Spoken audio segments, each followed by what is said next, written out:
Afadhali mzee ambaye ni mtulivu, ambaye hana haja ya kujaza mifuko yake, ambaye atachunga masilahi ya watu yake, badala ya mdomo tamtamu tamtamu tamtamu tamtamu. Lakini akiingia ni wale wa kufanya moja yako, nusu ya mwananchi, 2 yako na 5 yangu. Na mnawajua nyinyi mna. Kutafuta uongozi kwa kutumia dini au kutumia kabila unagawa watu. Kazi ya uongozi ni kujenga watu wawe kitu kimoja.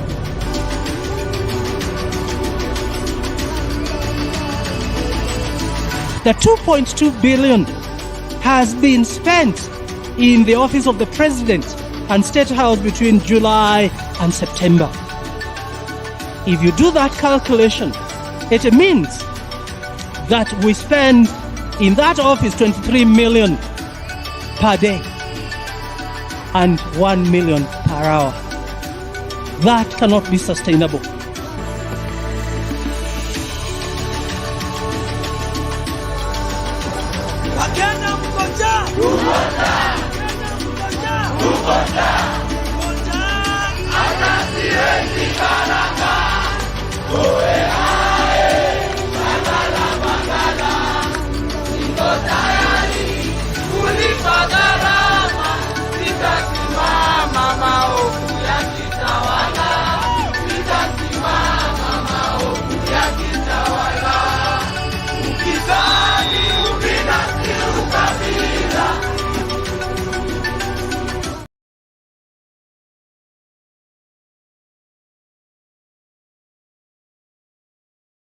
Tunaingia vijijini, mijini na hata jijini kukuletea taarifa mchana kutwa. Usiku tunakaa kitako, tunadadavua tukichanganua taarifa na makala muhimu yanayokuhusu wewe na familia yako. Nasikia watu wanasema baba ametusaliti. Between baba kutusaliti na sisi kusaliti baba, nani amesaliti mwingine? Inapeangwa, it mostly goes to foreign ministries. So baba is overqualified for that position. To build this railways for Africa. So now he's thinking about tumemkataa kama baba wetu. Unaweza kuwa kuna mtoto ulizaa, ukapatia nchi, ikuwe inamfanya vile inataka. Uhuru has been working very hard. Ruto akaenda huko na nguvu. Ruto was never invited in the inauguration. Ungana na Bernard Ngozi kwenye Open Forum Political Show kuanzia saa 4 usiku hadi dakika zake kila siku ya wiki kwenye Soundcard Talk. Open Forum Political Discussion Show. The show that gives you an opportunity to air what you feel and think about the latest development. Tukutane Soundcard Talk. Soundcard Talk sasa imeboreshwa zaidi. Kila siku ya wiki asubuhi tunapambazuka na maabudu na sifa kwenye kipindi cha. Baadaye tunakuletea mahojiano ya moja kwa moja kwenye one-on-one show. Kwanza nianze kwa mtazamo kwamba umeona vile hali ilivyo. The age that we are living in, so many things are happening. Alafu nakuletea taarifa zinazochipuka siku hiyo zikiwa ange kwenye In the News Headlines. Kisha tunaingia bungeni kutazama wabunge na kusikiliza tuliowaleta kupeleka bungeni iwapo iko imara. Mr. Speaker, they should not be given an opportunity to be in those committees. Who told the people to close the business? Kisha baadaye usiku kuinaangana kwenye udadavusi kamili. Open Forum Political Show. Open Forum Political Discussion Show. Fanya akitujue tumepata the right person. In churches, in funerals, come up and say, oh, it's our turn. Sasa Soundcard Talk imekamilika.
Good evening, ladies and gentlemen. Thank you so much for making time to join us. This is Sound Candid Talk, open forum political discussion show, the show that gives you an opportunity to air what you feel and think about the latest development on our political front. We begin with apologies. We have been given suspension on our main channel on YouTube, and therefore, if you're looking for us on Sound Candid Talk, please just add live and you will be able to get us Sound Candid Talk live, our backup channel. That is where we are on YouTube. And we've been in a tussle all day long trying to get back our control of Sound Candid Talk, but to no avail. In the meantime, I would love you please to encourage and remind any other person you are not seeing on the show. Let them have the new link at Sound Candy Talk Live and be able to join us even as we start the conversation tonight. We are live on Sound Candy Talk Live. We are on Sound Candy Talk Facebook page. We are on Sound Candy Talk X handle, as well as TikTok, and then of course other sister channel, Kibali Launch Facebook page, as well as Ngozi M. Bernard Facebook page. Therefore, we are on multiplied platforms to reach as many people as possible. But remember, we are banking on you to be the extension of what we are doing right here, where you are. Therefore, please kick in, invite people, remind them.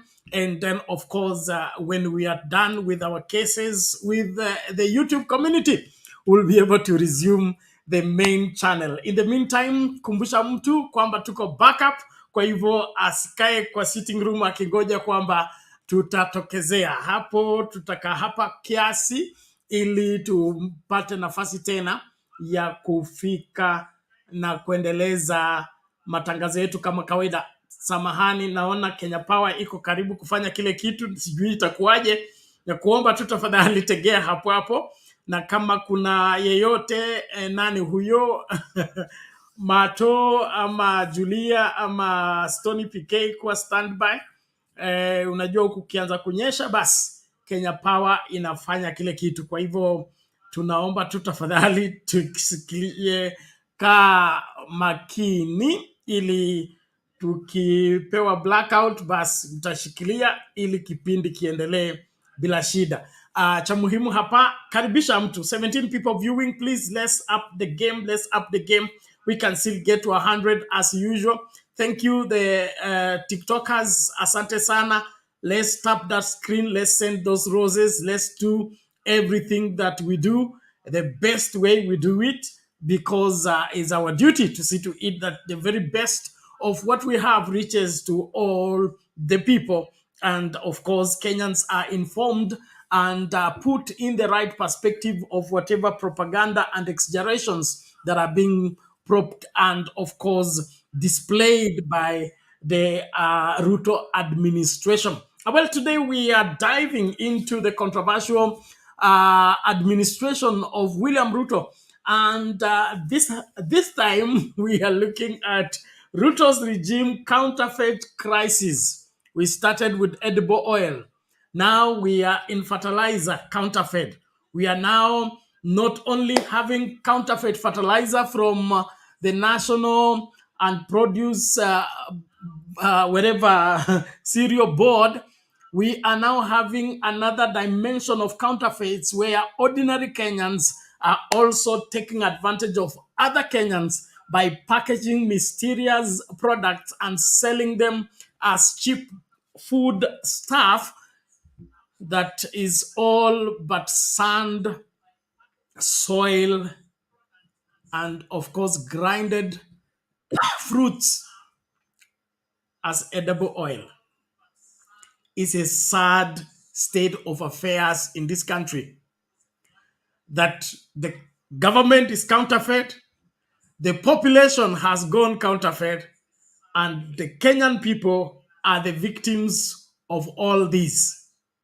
I have no words for this kind of scenario, because if we need to be protected by the government, and the government is the one supplying counterfeit fertilizer, I don't know what to say. I mean, when did we fall to this level? I think even if it means falling, we need to fall with style, not this falling like, like we have been rolled, a stone has been rolled from the mountain and it has to hit the ground. This is terrible. Well, we'll be looking at the Ruto regime and counterfeit crisis. Sakaja has brought in something else today. He says all the city county tenants, those who've been paying their house rent from the 50s, that were to be given, they were to take ownership of those houses as early as 1980. Those of you who know the history of it, I'll be bringing you up to speed on the same. And now Sakaja says if they accept to move from those houses so that they pave room for affordable housing, as soon as the affordable housing are done, people will move in and will no longer pay rent, will just be paying service charge, and then of course continue living in those houses. How true that is our big question. Do you trust Sakaja that the Nairobi residents will now have free houses after the affordable housing scheme has been given way to build the affordable houses? Do you believe him or you don't? Answer the question. It is available on Sound Candy Talk Live YouTube channel. Thank you so much for being here. And then, of course, the Council of Governors are pleading to a plea to striking doctors that they call off the strike. What do you make of all this? We really want to engage. Therefore, please be here and participate fully. The link to use to get in the studio is now available on the comment section. All you need to do, click on it, allow StreamYard to configure for you the camera as well as the audio, and you will be in this space for us to get talking. Thank you so much for being here. Thank you so much for choosing to be part and parcel of the great conversation. Like I said in the beginning, we are not able to transmit on our main channel because of YouTube community regulation that is being, demanded of us, that we have done a violation and therefore we are eligible for suspension for a period of time. And so I want you to encourage everyone to tune in. Those who must follow us on YouTube, follow us on Sound Candy Talk Live. And then the rest you can catch us on Facebook, catch us on TikTok, catch us on X, and we are bearing the same name, Sound Candy Talk. Sound Candy Talk, wherever, TikTok, Sound Candy Talk, Facebook page, Sound Candy Talk, X handle. So please, let's be in and let's talk. Let's ventilate on this. Our country is in trouble with a counterfeit government. This is what Matiang'i warned us about, bringing into office an administration of wash-wash. We stand to be a wash-wash administration, and hence things will never be the same again in this country until we are willing to confront the giant in the room, and that is correct our wrongs that have brought us this far. And so I want to call upon each one of us to be on the forefront and ensure that we speak up and refuse, to pretend that things will sort themselves out. If Kenyans don't stand up and speak against the ills that are being perpetuated in this great country, I promise things will never be the same, and we will be the main victims or bearers of what is going on in our country, even against our own will. So please, let's be here, let's talk. Use that link, get into the studio tuongee, na naomba tafadhali mnisaidie hiyo link kushare kwa kila mahali, share kwa WhatsApp, share kwa Facebook, haswa wale ambao mnatufuata kwa YouTube. Kumbusha watu tu kwamba tupatikani kwa Sound Candy Talk YouTube channel, tunapatikana kwa Sound Candy Talk Live YouTube channel. Emphasis ni hapo live, hapo ndio tofauti ipo.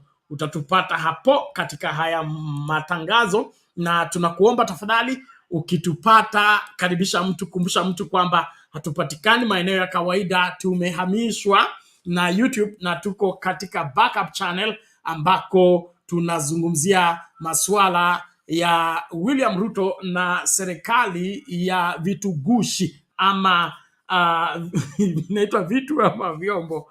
ama bidhaa gushi ambavyo vinahatarisha maisha wa Kenya kwa sababu mbolea counterfeit, mbegu counterfeit, chakula counterfeit. Sasa sisi tutaponea wapi? Naomba tafadhali tumakinike na tufuate mkondo katika kujadili masuala haya kwa kina, kwa sababu tukinyamaza hakuna atakayepona. So let's be here. Let's ensure that we invite everyone to join into the discourse as we debate and ventilate on the same as Kenyans who are concerned about the state of affairs in our country. And so please share that link widely. Let as many people join and be part of this great conversation. I believe kuna jibu, na hilo jibu litatokana na Wakenya kusema imetosha. Yani enough is enough. Hatuwezi kuendelea hivi kwamba tuna serikali na hiyo serikali ndio inachangia masuala ya kusambaza bidhaa gushi na kuhatarisha maisha ya Wakenya. Itakuwa hivi mpaka lini? Na Wakenya mnataka kuvumilia mpaka lini? Hili ndio swala nyeti ambalo lazima tulizungumzie na lazima tupate suluhu ya kudumu. Kwa hivyo tumia hiyo link, ingia studio tukajadili masuala haya, na kuomba tu karibisha mtu, kumbusha mtu, ili wote tukamakinike tunapoanza mchakato huu wa kuzungumza masuala ya vyombo gushi ambavyo vinasambazwa na serikali. Ni mojawapo ya washukiwa wanaosambaza mambo haya. All of it in the name of making a kill, in the name of making an extra shilling. All of it in the name of taking advantage of unsuspecting Kenyans. How long shall this go on? And who is going to survive if we let this go on unabated? Therefore, please, let's invite each other. Thank you, 34 people. Please remind guys, let them know that we're here and we are live and strong. Msimamo, asante sana kwa kuwa hapa, karibu. Ingia studio tukajadili masuala haya. Esther Stoll, thank you for being here. We salute you. William Adilo, asante sana. Salome Amashibo, asante sana kwa kufika. God bless you. Thank you so much. Freedom, thank you so much. Welcome again. We salute you. Please, let's remind every other person, tuko back up na tunaendelea vizuri. Kwa hivyo makinika katika kufuatilia matangazo haya na uchambuzi na utadavuzi ambao tunaufanya hapa, ili kila Mkenya amakinike kwa mambo haya. Kwa hivyo tuanze tu na hii story ambayo imeniguza sana. Okay, it is, I don't know I don't know what we have become, but in my opinion this is beyond expectation. I mean, tunaweza kuwa wabaya, lakini kiasi hiki mimi sijakiona. Naomba tuanze na hiyo video ya watu wanauziwa mchanga na inaitwa ni maji ya machungwa, wakisema ni mafuta. Tuanzie hapo. Gilgil watu wachunge. Watu wachunge Gilgil. Watu wachunge Gilgil. Watu wajichunge. Kuchunga ama upangwe hivi, unapakiwa hivi. Unaambiwa ati ni unga ngano na mafuta mpaka imesiriwa vizuri, mpaka mafuta imesiriwa kabisa. Hadi wanasema hii ni mafuta. Tuelekana horo ni leo. Lazima mjue kuishi tao. Hii ni mafuta. Mwaka iende. Hii ni mafuta.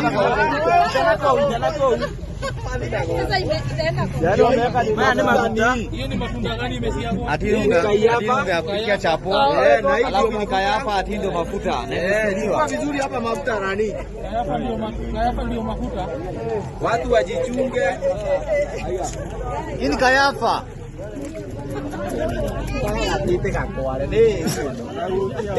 Leo nimeshangaa. Ati ni mafuta nimesiliwa. Na maandika nimenengai. Mbona mafuta nimenengai? Kenya. Hiyo ulinunua ni ya kampuni gani? Nimenengai.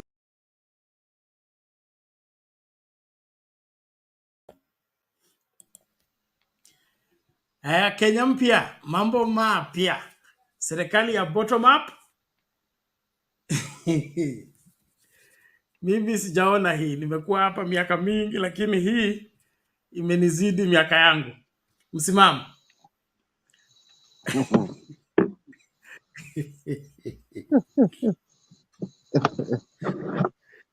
Nini kinaendelea? Tafadhali niamsheni katika hizi ndoto.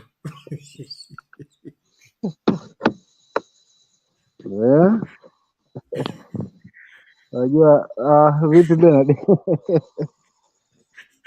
Salama, lakini nimeishiwa nguvu. Hii imeniweza.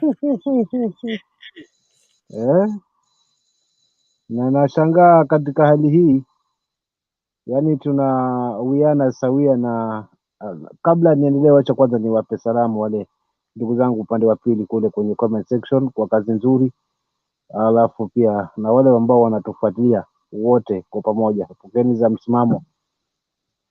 Kama ilivyo ada, mimi lazima nianze na mahali kwanza.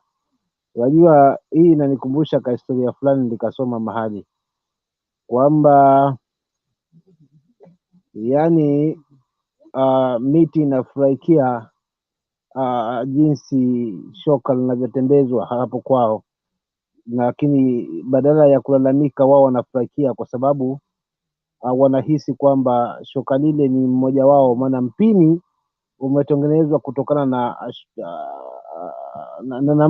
na miti. So mpaka kuja kufumba na kufumbua miti ndio imeisha, kisha vile vile nao mpini nao umevunjika, shoka hasara, miti nayo hasara. Ushaona? So naliweka hili ni sawia tu na Wakenya hapa kwamba yote vile tunashuhudia, lakini kwa sababu ni mtu wetu, wacha bwana iwe tu, mambo yatakuwa sawa tu, ataanza miaka yake ataenda.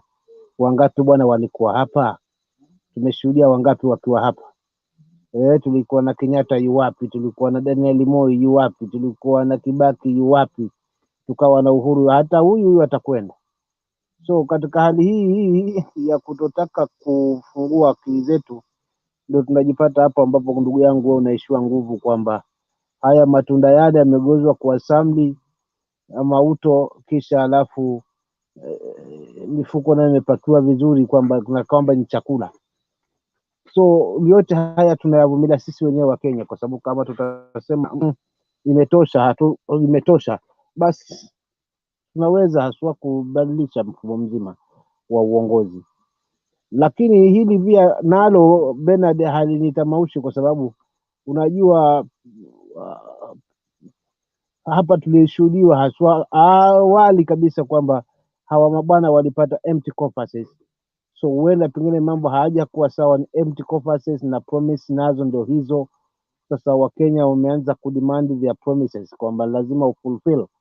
So ili kuweza kufulfill, basi itabidi tuangalie na njia mbadala ambayo at least itawaweka wa Kenya katika hali nzuri, kwa sababu tunakumbuka kipindi kile cha mbolea ile iliyotoka Russia, sijui toka Ukraine, kwamba tumepewa kama msaada, kisha ikaja kunadiwa hapa kwamba imeshuka kutoka shilingi 7,500 hadi 2,500. So tukawa tunasubiri tena story ile, maana msimu mwingine wa kilimo umeingia, ndio huu sasa. Tunashangazwa na changarawe, na tukisababu ya mbolea ni changarawe, tunaona navyo vyakula navyo, wala hata ni picha kutamausha. So for real, sijui wa Kenya tunasubiri nini? Yani sijui mpaka mwaka gani ndivyo tukavyoamua kwamba enough is enough. Ikiwa wenzetu wanasherekea na hata wanajipanga kwa awamu ya pili ya train ya stima hapa nchi jirani tu, sisi huku tunashuhudia na kushangilia mbolea ambazo ni changarawe. So for real, yote haya ni kwa sababu ya kutotaka kufanya maamuzi yaliyo sahihi na kutotaka kushikana. So Ben, labda pengine haswa kitakachotusaidia ni kuacha tofauti zetu, edha za kidini au za kikabila au za kimirengo, kama wananchi wa Kenya wazalendo, na hususan na vyombo ambavyo pia vinahusika kusimama katika haki kwa sababu ya minajili ya wananchi. Wananchi si hayawani kwamba wanaweza fanyiwa vitu ambavyo havihalisi. na vyombo husika vipo. So kitambo vitu kama hivi vitolewe hadharani, wapi haswa wenye kuhusika na masuala mazima na kusimamia afya na haswa vyakula. So tutakuwa tuna utepetevu kwa njia nyingi, kwa kuogopa, kwa kuogofya kwamba labda pengine kujidokeza wewe utakuwa unaweza angamizwa. So for real ni vitu vya kutamausha Bernard, lakini yote tisa tunaye tu mmoja ambaye yeye ni msimamizi wa haki, na hata wacha Mkenya wala hata acha Kenya iangamie mikononi mwa wasiokuwa na nia swafi.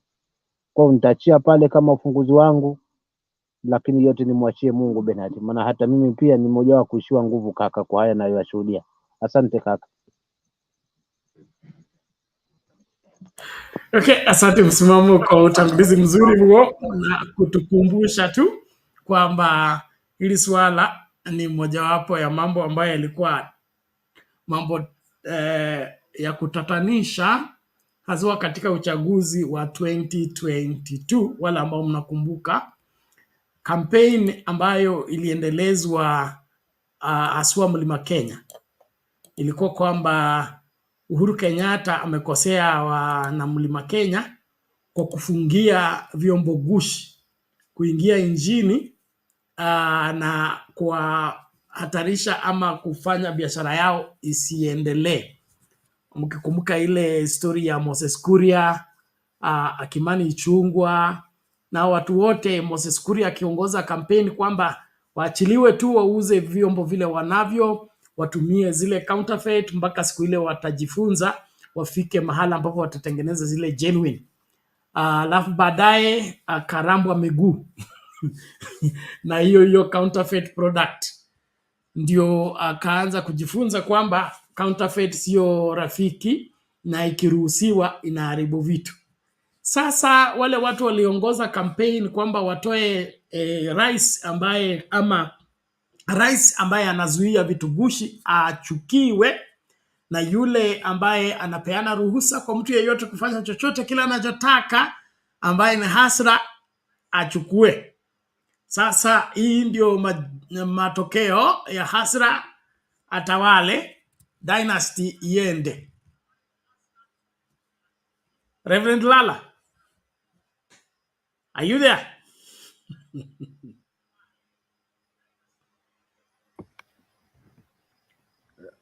Ndiyo. Bernard, Msimamo, nimefurahi sana kuwaona. Na Msimamo,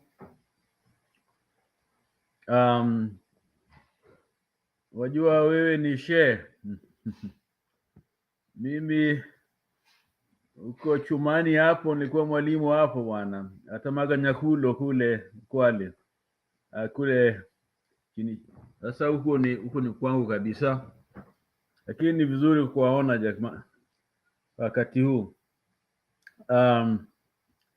Wajua nimetazama hiyo clip hapo wanauzia farmers mawe. Tena mafuta sijui ni sumu gani ambayo iko kwa zile madrums. Hizo zote ni hallmark ya nchi ambayo imezambaratika, is crumbling, a failed state where no one is answerable to no one, and it's moving there in that direction. Wajua hata kwa Biblia leo ni siku ya Bwana. Wana wa Israeli walikuwa wanataka a leader. Walikuwa wanataka wawe kama wengine, yani wapate mfalme wao kama wengine. Yani Mungu hakutaka yani watu wake wawe na leader mwingine, lakini yeye mwenyewe awe ni kama mfalme. lakini waliangalia wenzao wakasema sisi pia tunataka kama wale wengine. Hawakutosheleka tosheshwa na Mungu mwenyewe kama mfalme. Na Samueli aliwaonya kabisa, akasema mtapata kweli, lakini mwe tayari kwa mambo zile ambazo zitawaingilia. Na kweli waliona, walipata Saulo, na Saulo alikuwa amejaza na pepo chafu. Pepo chafu iliwaumiza zaidi na zaidi, na Kenya tunaumia. Na Mungu pia ni Mungu ana huruma nyingi. At any given time you're given chance to see the light and come back to the light, but Kenyans are not seeing that. Either they are scared, and so they let Saul become stronger and stronger. They're letting Ruto to become stronger in his evil ways. Lakini pia wajua pepo chafu ikiingia inaleta wengine. Yani tu Ruto si peke yake, lakini kuna wengine pia wameingia. They're making the space, sasa wanaingia pale to exploit. Na ni unaona hao jamaa wanauza hizo vitu to exploit the nchi, wananchi, the weak. So here we are, hakuna mbele hakuna nyuma. Tumechoshwa na taxes ambazo Saulo mwenyewe aliambia au tax utalipa, and now we are paying for it. People are dying. Doctors are not in the hospitals. So things are just bad every day. In fact, the news is bad. In other words, we're expecting every single day something new to happen. And it's been happening. Every single day there's something new. And what is new is not good. It's bad. It's getting from bad to worse. So we are going down. God gives us warning, things we can do as Kenyans. Do we do them? No. Either we are paralyzed, scared. So all we do is spectating what's going on. And our jamaa wako pale, they're exploiting the situation. Huyo jamaa alienda kuuza hizo ninio matope na hizo vitu. If somebody pengine was probably a good guy, but they're disappointed at the point where they are saying, you know what, it's a free for all. Tuendelee tufanye nini pia tupate kitu. Unaona? So it is bad, it's getting worse, and people are getting poisoned. It's getting worse every single day. And so I challenge, nyinyi mnasema nyinyi wa Kristo, nyinyi wa Islamu, na nyinyi watu wa Kenya wanapenda Kenya. Are you telling me that there's nothing you can do?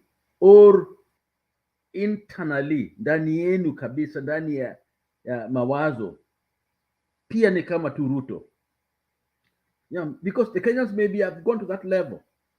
So tunajifanya kwamba sisi tuko tunatafuta, we want to be better, lakini hatutafuti, we are just looking for something for ourselves.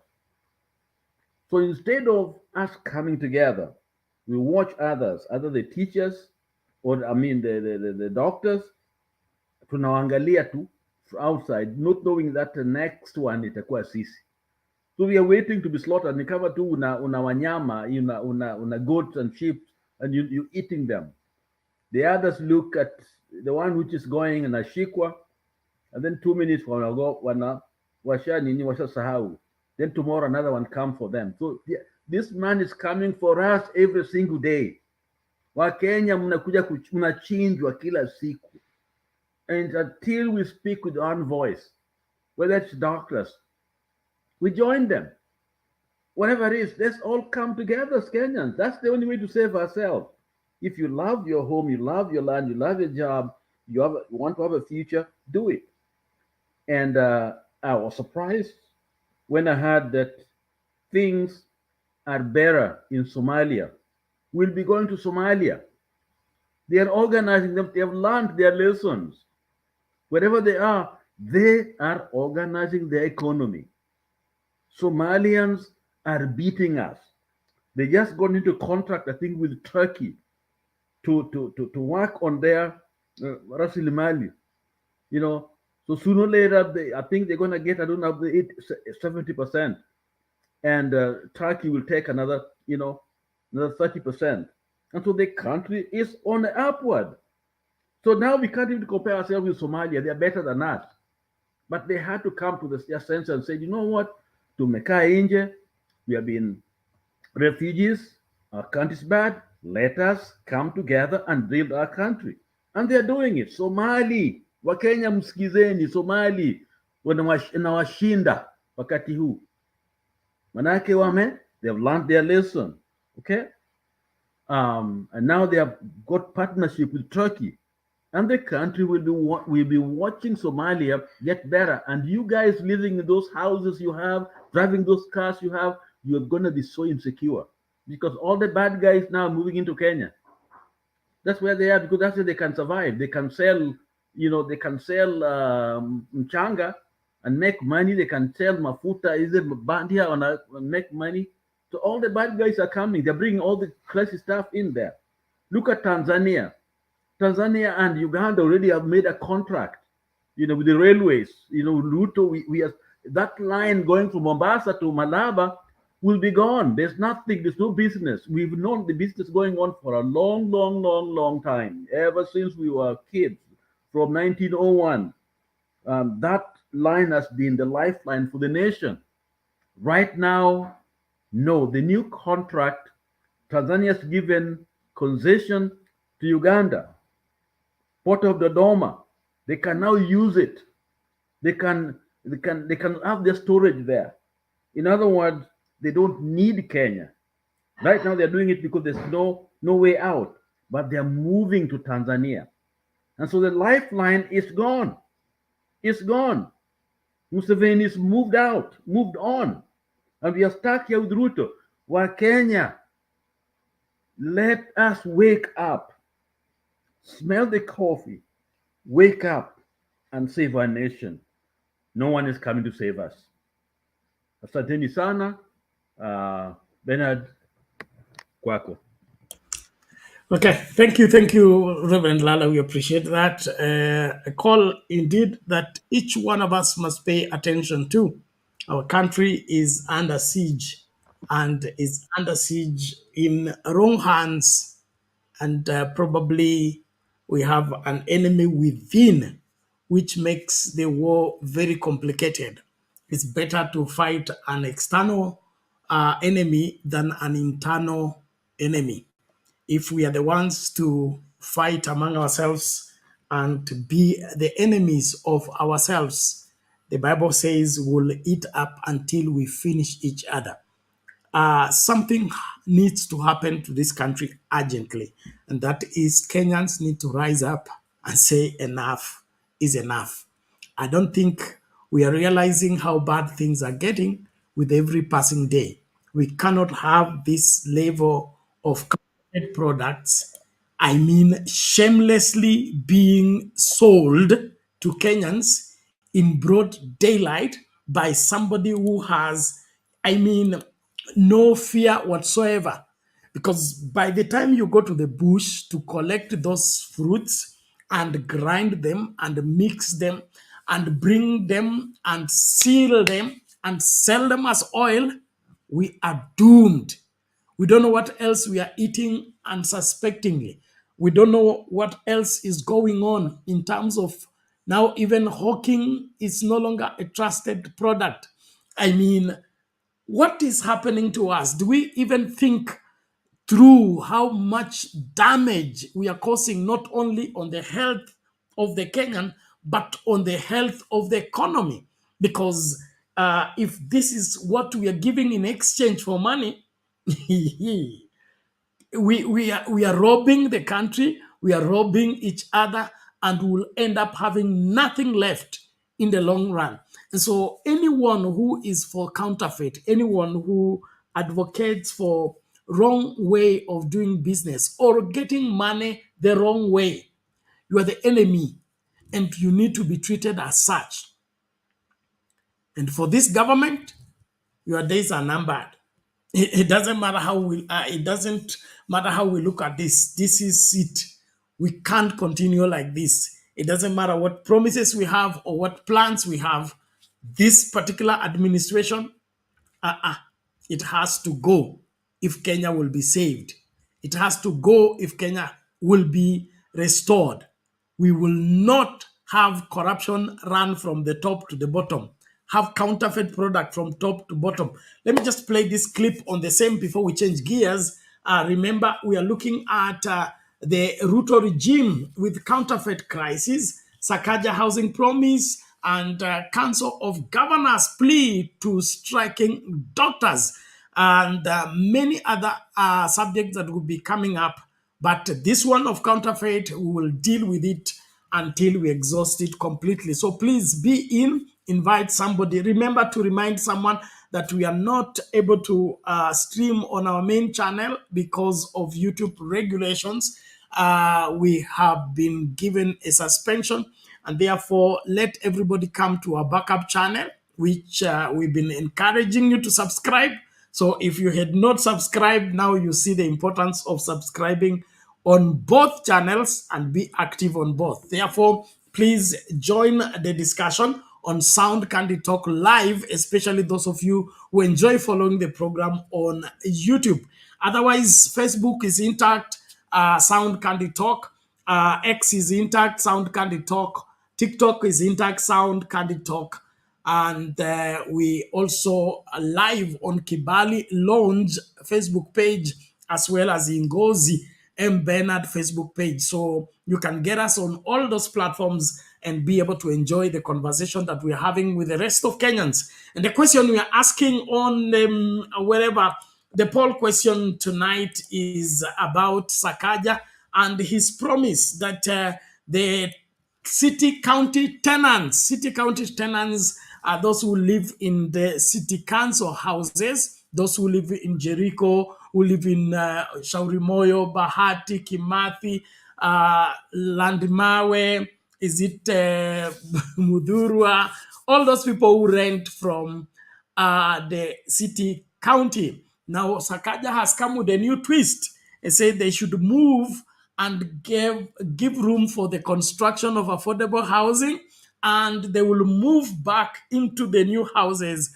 And when you get your new house, it will be for free. The only thing you'll be required to pay is service charge, because the rent you've been paying from 1950s, those houses were built in 1950s by the Jews. That's why we have names like Jerusalem, like Jericho. Now, it says those are the occupant of those houses, because of the lengthy rent they have been paying, they will now get free houses. So we are asking, do you trust Sakaja that city county tenants will get free, affordable houses? Do you trust him that that can be a reality? A yes or no answer is what we are requiring on the poll question. 32 people have cast their vote already. 12% say yes, 88% say no, we don't trust him. And probably that's a good place for me to give you the history of those houses. I have lived in Jericho for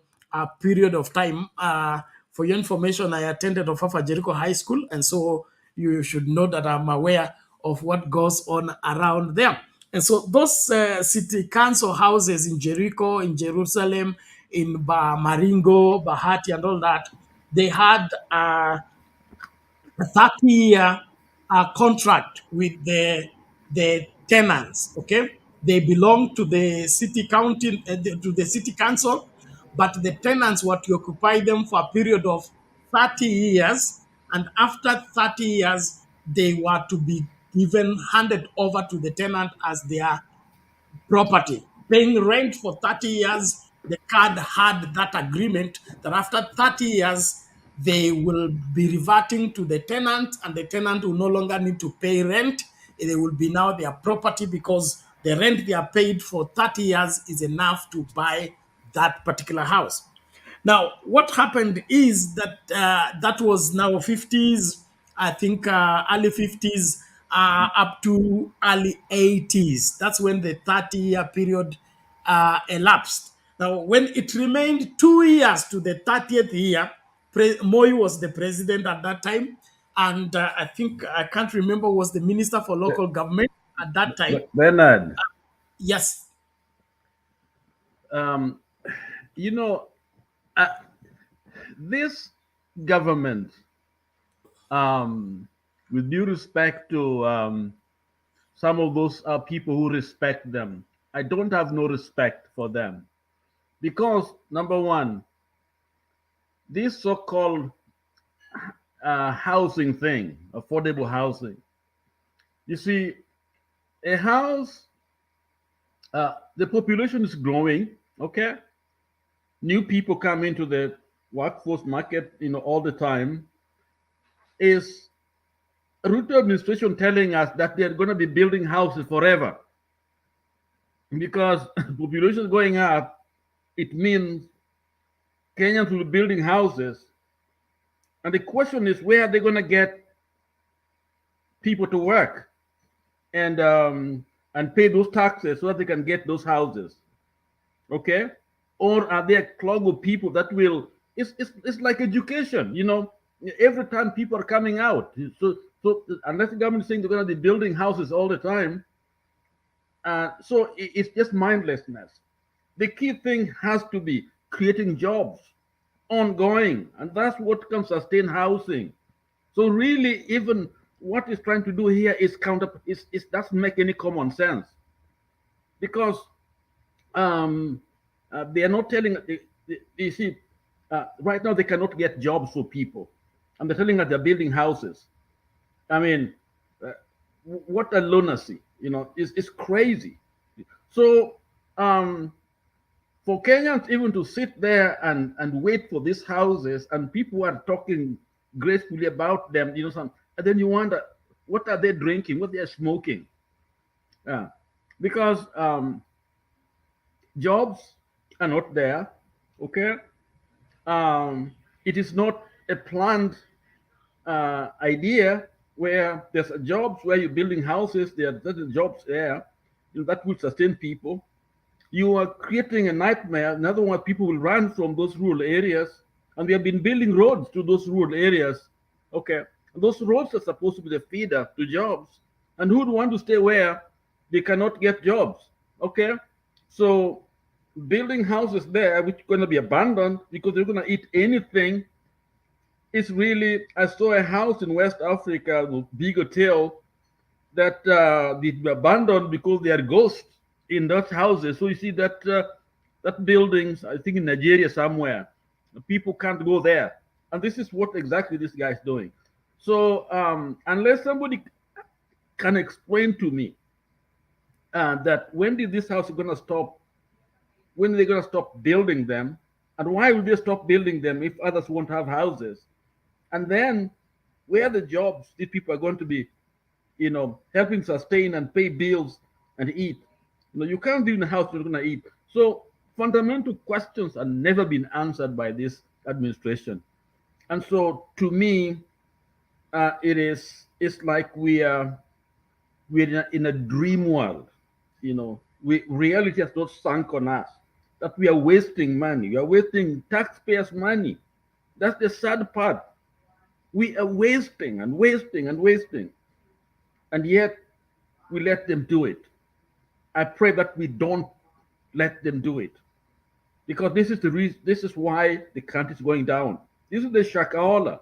This housing thing is the shakaola of Kenya, because it is draining us. It's not helping the economy. It's not. It may look like it is, but it's not, because the jobs are temporary.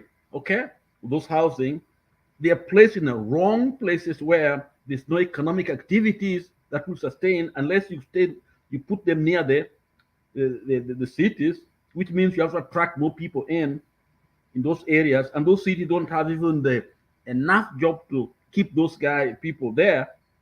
In fact, Nairobi has got more people living there than jobs are available, because people thought they would get jobs in the city. with no economy improving. So this is a mess. Whoever comes after this will be left with a mess, a very bad mess. The amount of money that is put in the housing, if you put it in, if you inject it in economy, strategically injected so that it can help produce or create jobs that can help us, because opportunities are there just with the mind, and that can be able to help the economy so that jobs can be created. Countries can create jobs in a very short time, millions of jobs. But this one is not creating jobs. This is a temporary, casual work, which actually can be manipulated in so many ways, where the so-called, those who've taken the contracts don't even pay these guys well and get billions of money and billions of dollars that they keep in the foreign banks. It can be used for draining in the economy. But I wanted just to also comment on the economy. Okay, something that Kenyans may not know: the one who inspired Africa, even the West African coups, from what we hear outside here, is Baba. The so-called West African coup and others, the boldness that has come on some of those lands is because Baba, when he did that study when he was in AU, to show and demonstrate where money to invest in industrializing Africa, the energy itself, to bring down the cost of industrialization, which is the energy. Baba was able to point to the sources of funding, which was African natural resources. Because right now they're controlled from outside, so we don't know the value of what we have. Baba was able to do that, and some of these West African leaders said, you know what, we have the money. We don't need them. We can do it on our own. And that gave the boldness. And so you talk to people, Baba is the one who inspires them to take charge of Africa.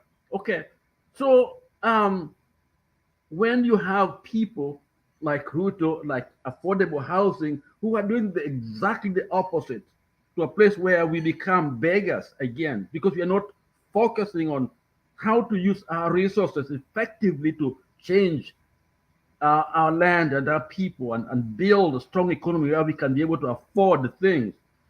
We are actually playing to the hands of those who want to come and control us. Okay, because here you go in houses and you become more desperate because there are no jobs.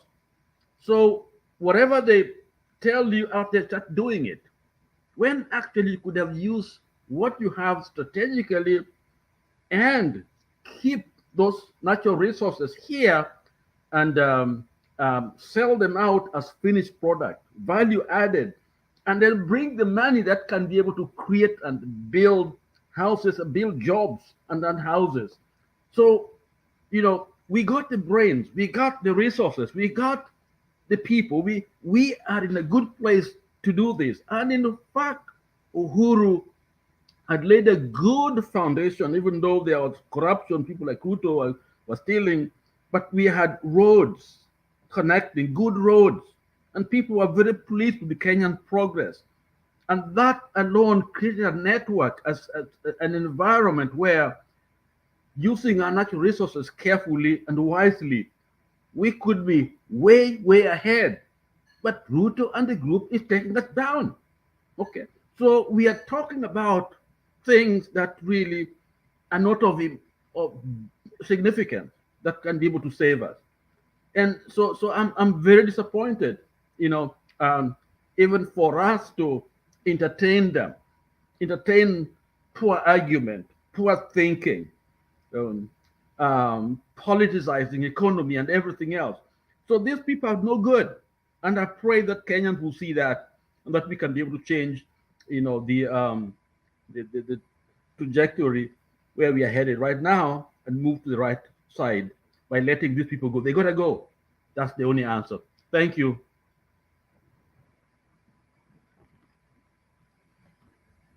Back to you, Bernard.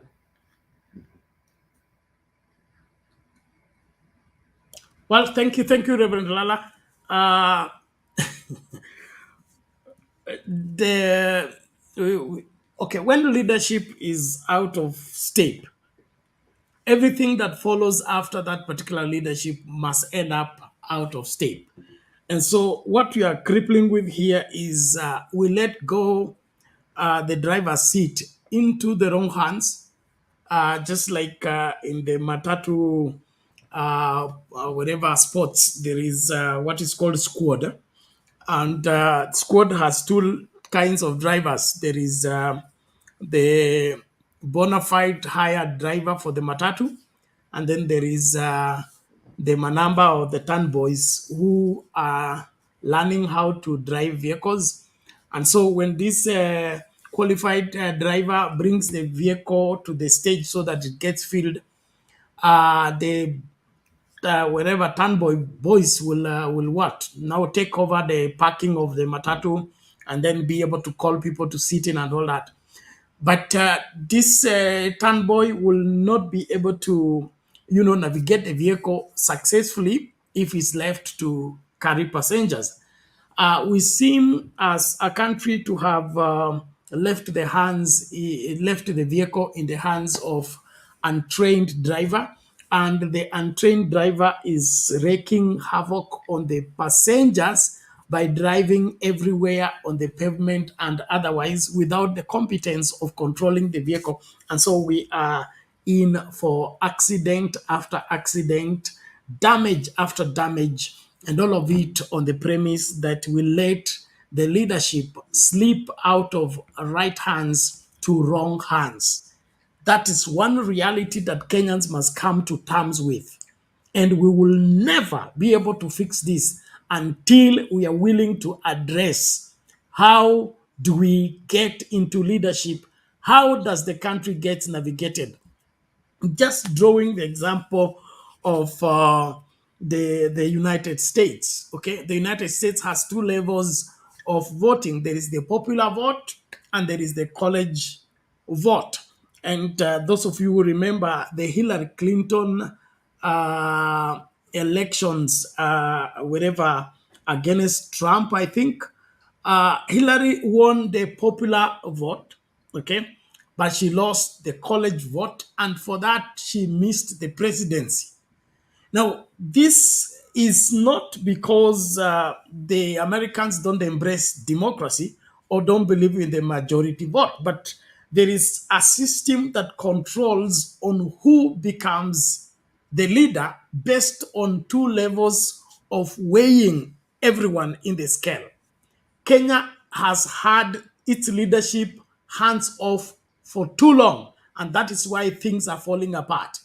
I believe we need to get back to understanding that a family that is led by somebody who is of questionable character cannot be successful. And a country that is led by a person of questionable character cannot be okay. So the Kenyans who think that they can have a worst leader and have the best of time, now you have gotten your lesson. Time has come for you to rise up and speak up. Now, before Reverend Lala intercepted, I was giving you the chronological of the history of housing in Nairobi based on the agreement that the Nairobi tenants had with the county council, then I think municipal council before it became city council. And the agreement was after 30 years, all houses will revert to the tenants and they will no longer be required to pay rent as tenants. That was the agreement in the first tenants and in the card that were issued as an ID to show that you are the bona fide tenant of that house. But what happened is when the 30 years came closer, I think remaining 2 to 3 years to reach that maturity period when houses needed to revert back to the tenants, President Moi, and then I think around 1984, thereabout, gave a new directive to the Minister for Local Government and said all the cards for the city council houses to be recollected They have discovered that there was an error into what was put in the card, so they are renewing the contract and they want to issue new cards. And what happened? The old cards that had the agreement that houses will revert to the tenants were withdrawn, and then the new ones that were brought removed that clause of houses to be reverting to the tenants. And that's why the city council of Nairobi is still collecting rent now, after another 30 years, or is it 40 years, from 1984 up to now. I think past another 30 years. So the houses that were to revert to the tenants in 1984 are still being promised that if these people accept to move out and let the construction of affordable housing to take place, they will be given free house. In my opinion, this is Sakaja playing a trick on the tenants who have refused to give in to the pressure of the government until the government either compensates them or ensures that the new houses will be theirs, and that contract for them being theirs need to be signed and be sealed. All those, they don't want to follow it, and so Sakaja may be just playing with mind games on the people so that they move out, and after they move out, they will never move back again. Just like Moi played them in 1984, I believe this is another game. And so, Kenyans of goodwill, we must wake up and begin to see this for what it is. Yeah. It is still counterfeit, it's still fake, Sarah, and who was we that cannot from? fall for it. Nyakini. Sorry.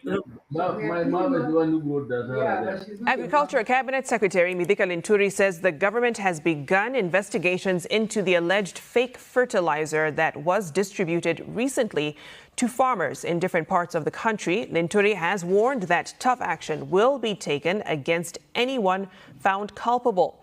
His warning coming at a time when police in Eldama Ravine are investigating reports of alleged fake fertilizer, which is said to have been bought from the National Cereals and Produce Board Depot at Eldama Ravine.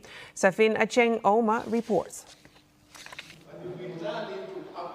It was during a stakeholders' engagement on edible oil crop promotion in Naivasha that Agriculture CS Mithika Linturi stated that investigations into the alleged fake fertilizer scandal has commenced, warning of tough action against the masterminds. If there is anybody trying to mislead or to get anything that resembles fertilizer in the market, then that person will be dealt with within the provisions of the law. His warning coming at a time when the Kenya Bureau of Standards has collected samples of the fertilizer said to be fake, with results expected next week. The incident has attracted fury from a section of farmers who have since called for the resignation of the CS over the scandal. I have not received any formal complaint other than what we read from the media of anyone complaining of use of that fertilizer that is alleged to not be of inequality. Kenyan Bureau of Standards has not given me any letter or complaint of any supplier within the subsidy program that is supplying fertilizer that does not meet the required standard.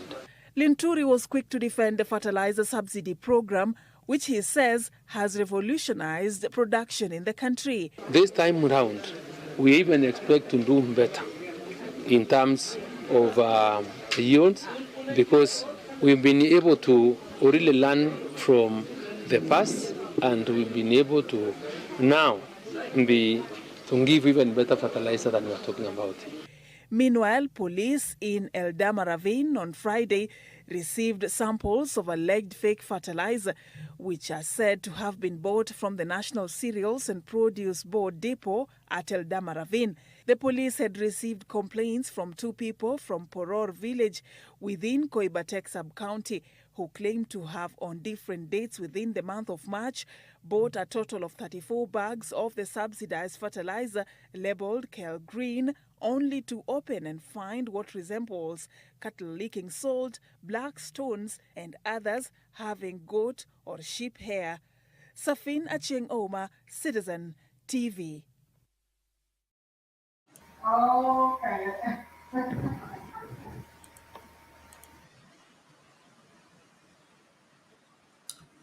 Okay, there you get it, ladies and gentlemen. There is a fake fertilizer, but the minister concerned seems to be living in his own world where he is claiming he's waiting for a complaint, a formal complaint from Kenya Bureau of Standards.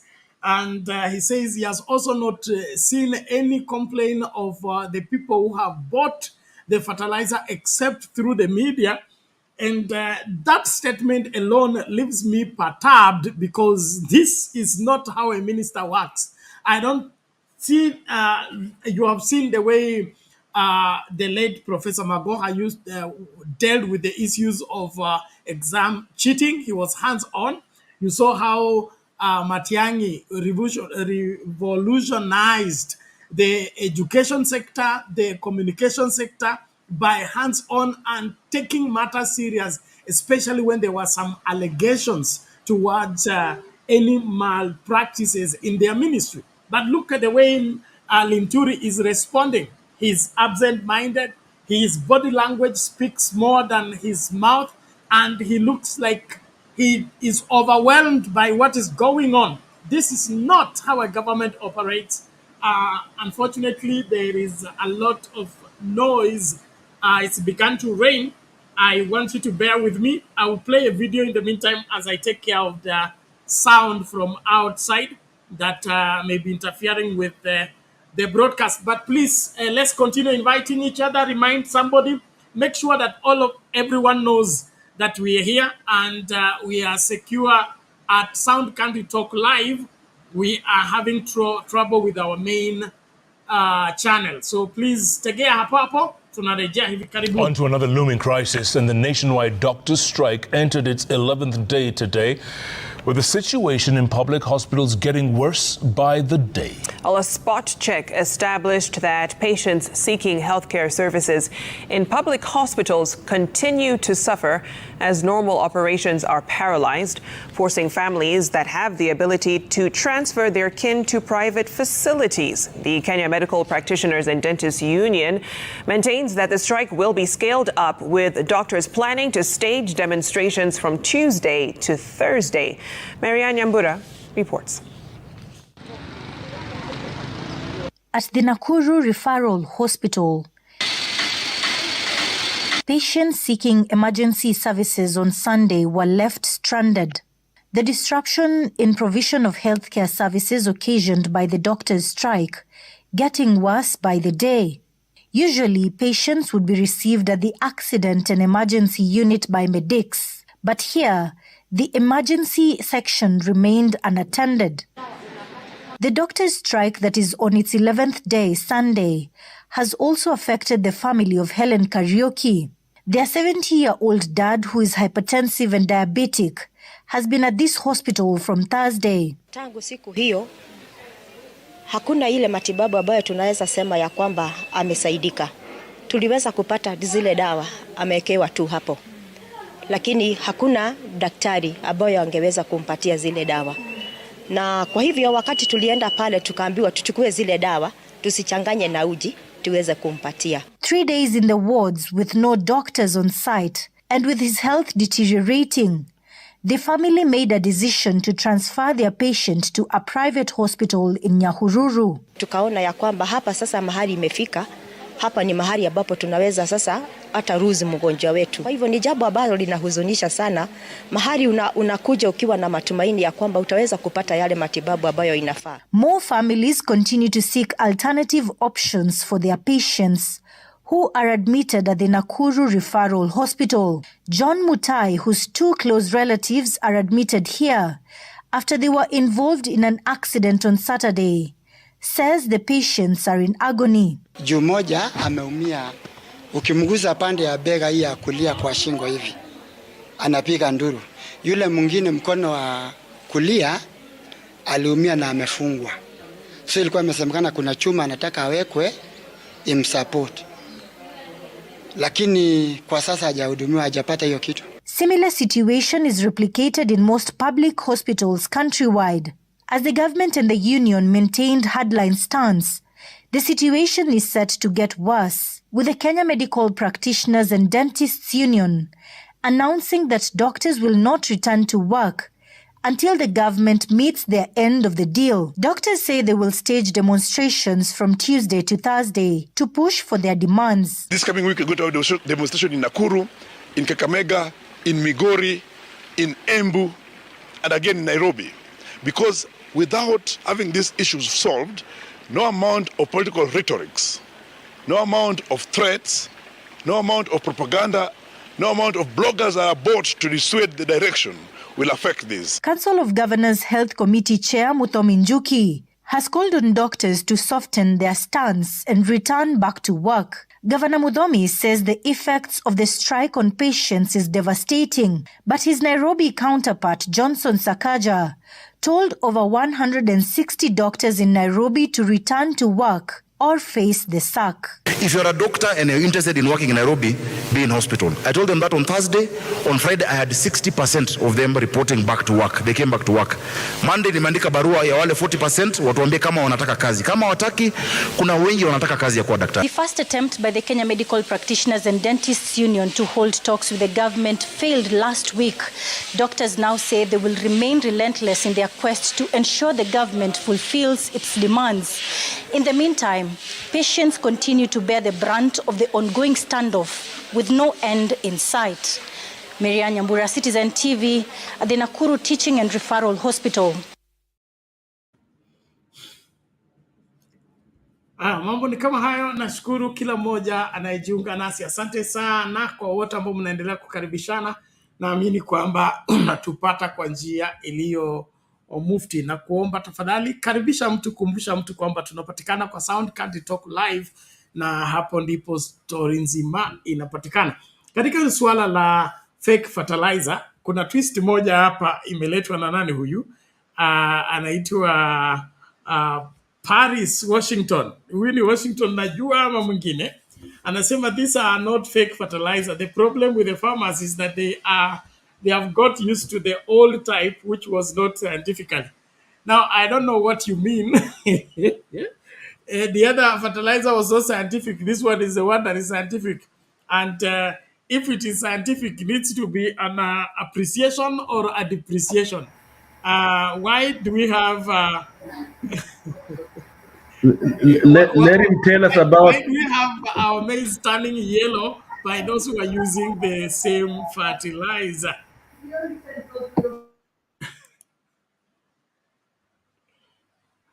Reverend, are you still there? I'm here. I'm just wondering, they could tell us about what he knows about those fertilizers.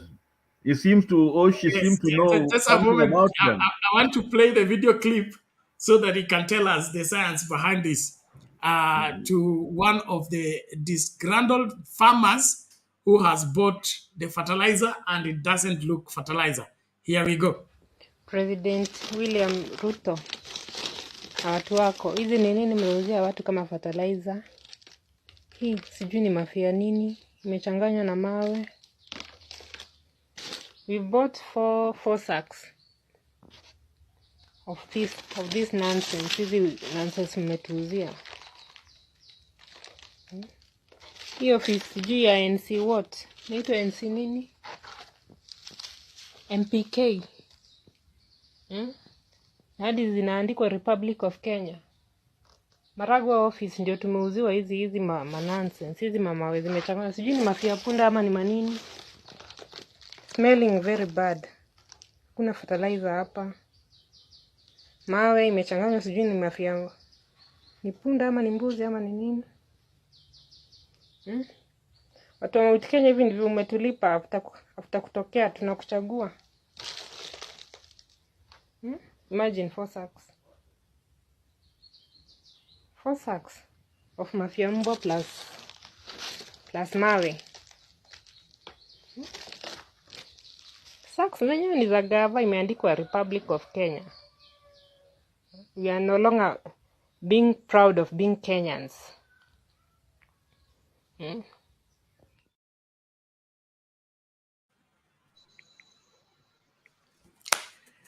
Wana Washington, you can come and tell us how scientific is that? and how the previous one wasn't scientific. We want to know the science behind this. That the soil type, there's a soil that needs inahitaji mawe. Yaani mnanistua Wakenya na nyinyi mtanimaliza. Msimamo. Kwale kuna duka linauza mawe kwa sababu shamba lako linahitaji mawe, kuna nini?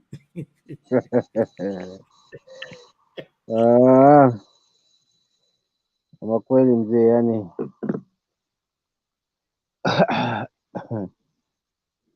yani bwana, ni jambo ambalo hata mimi nashindwa si nitalianzia wapi, kwa maana ni vitu ambavyo mimi kama msimamo na wenzangu hapa wenye nia swafi tulivitegemea, na wachache walioamua kutupeleka hapa tulipo, sijui kwa muda huu wanafurahikia minoti ama wanafurahikia hali ya masaibu ambayo Kenya sasa hivi inaelekea, kwa sababu hii mbolea hii ilisemekana imeshuka bei 2,500.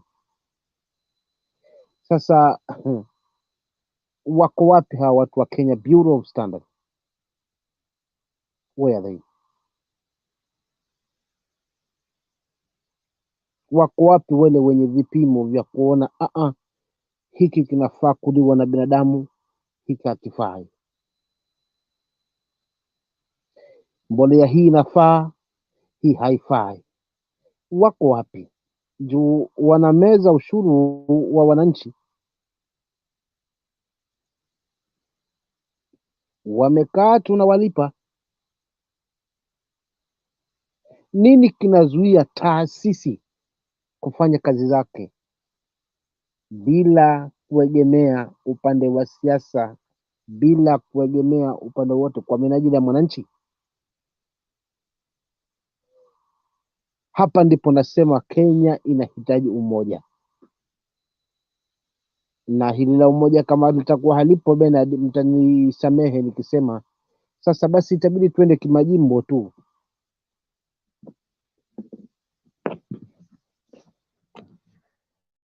Kama ngome hii hatuachwi nje ya serikali, na ngome hii nayo lazima na sisi nasi tuisabike, kila mtu adai haswa, labda pengine haswa hili jambo la majimbo kujitawala labda litaleta tija. Maana ni serikali ya namna gani, ya kinamna gani yenye vitimbi namna hii? Hivi ni kweli wako serious na kujua majukumu yao? Lengo lao ni lipi? Hata wabunge wetu ambao wanayashuhudia haya na ndio watetezi tuliowatuma kuweza kututetea kule na kuweza kuhakikisha kile ambacho tunahitaji katika maeneo bunge, wako wapi? Hapa ndo tunapoingiliana na ile kazi yangu. Najiuliza roli yangu ni gani kama mwananchi pindi ninapoona vitu kama hivi. So the biggest enemy, hadui mkubwa ni huyu alotugawa. Maana mwisho wa siku tunaishia tu kwa kuwa mtu wetu ndio alio hapo juu, basi, na tunadanganyika, maana tunachukuliwa makabila yetu ndiyo kupewa makazi, lakini kumbuka hakuna serikali itaweza kuwapa kazi jamii wote. Watapewa wachache na wengi watabaki kuumia tu sawasawa na Wakenya wengine. So kama hili la kwamba ni vyeo tu, kwa sababu kiongozi akiwa hapo ni sababu ya vyeo, tunafaa tulione halina tija kwetu, kwa maana mbolea hii ya mawe ikiuzwa inauzwa kwako. Ukienda ukinunua ndio ni 1,500 na ni mawe, ni kwako mwananchi. Haitasema hii kwa sababu ndugu yangu ni mbunge hapo, kabla yangu ni waziri, wala kabla yangu ni rais. Hiyo iko nje. Kenya imefika wakati wa kuungana jamani. Tuache mchezo. Kama tunataka umoja wa Kenya udumu, sharti haswa wale ambao haswa wameshakuwa katika hizi uongozi wawe kipaumbele kwanza kuweza kukemea haya maovu na kusimama kusema tumechoka.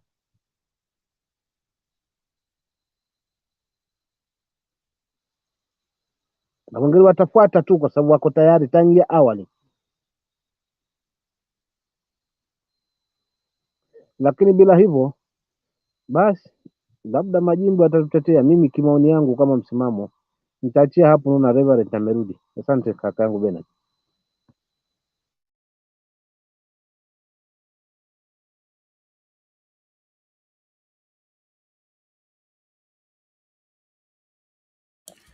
Okay, thank you msimamo.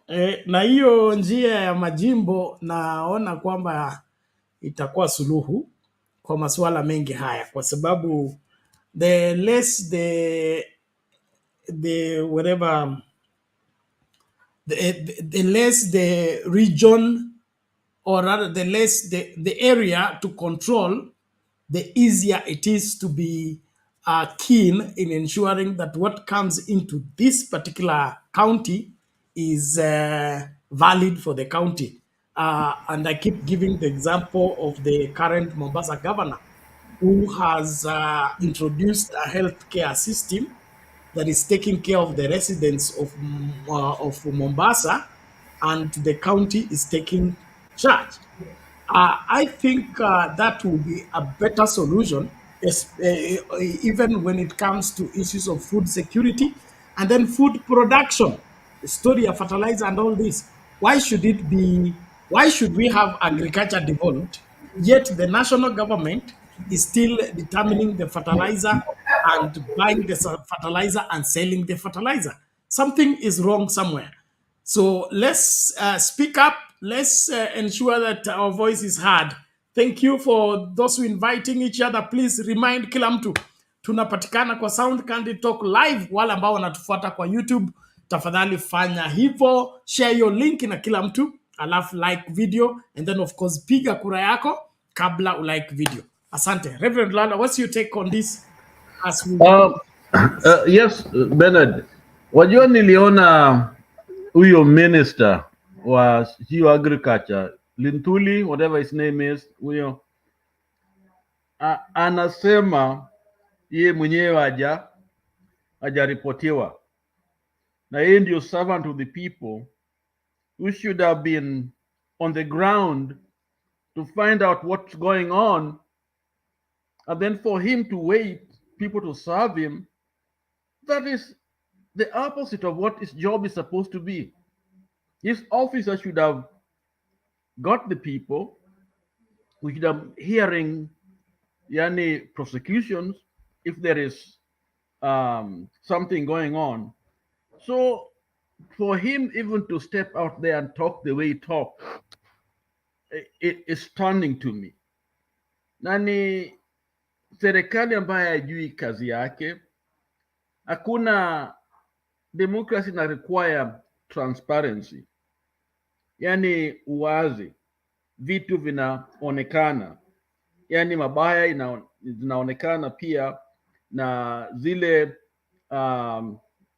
illegalities are prosecuted kama there's enough evidence. Lakini hii government ni opaque, yani ujui east and west, you don't know what's going on. Na ndio msimamo nakubaliana na wewe, wakati mwingine ni pengine we are not a country. See, we are not because we are not governed, we are not being ruled, we are not carrying out. Yeah. Samahani kwa ku-interject katikati, lakini kwa kweli ni lazima tuseme peupe kwamba hakuna serikali.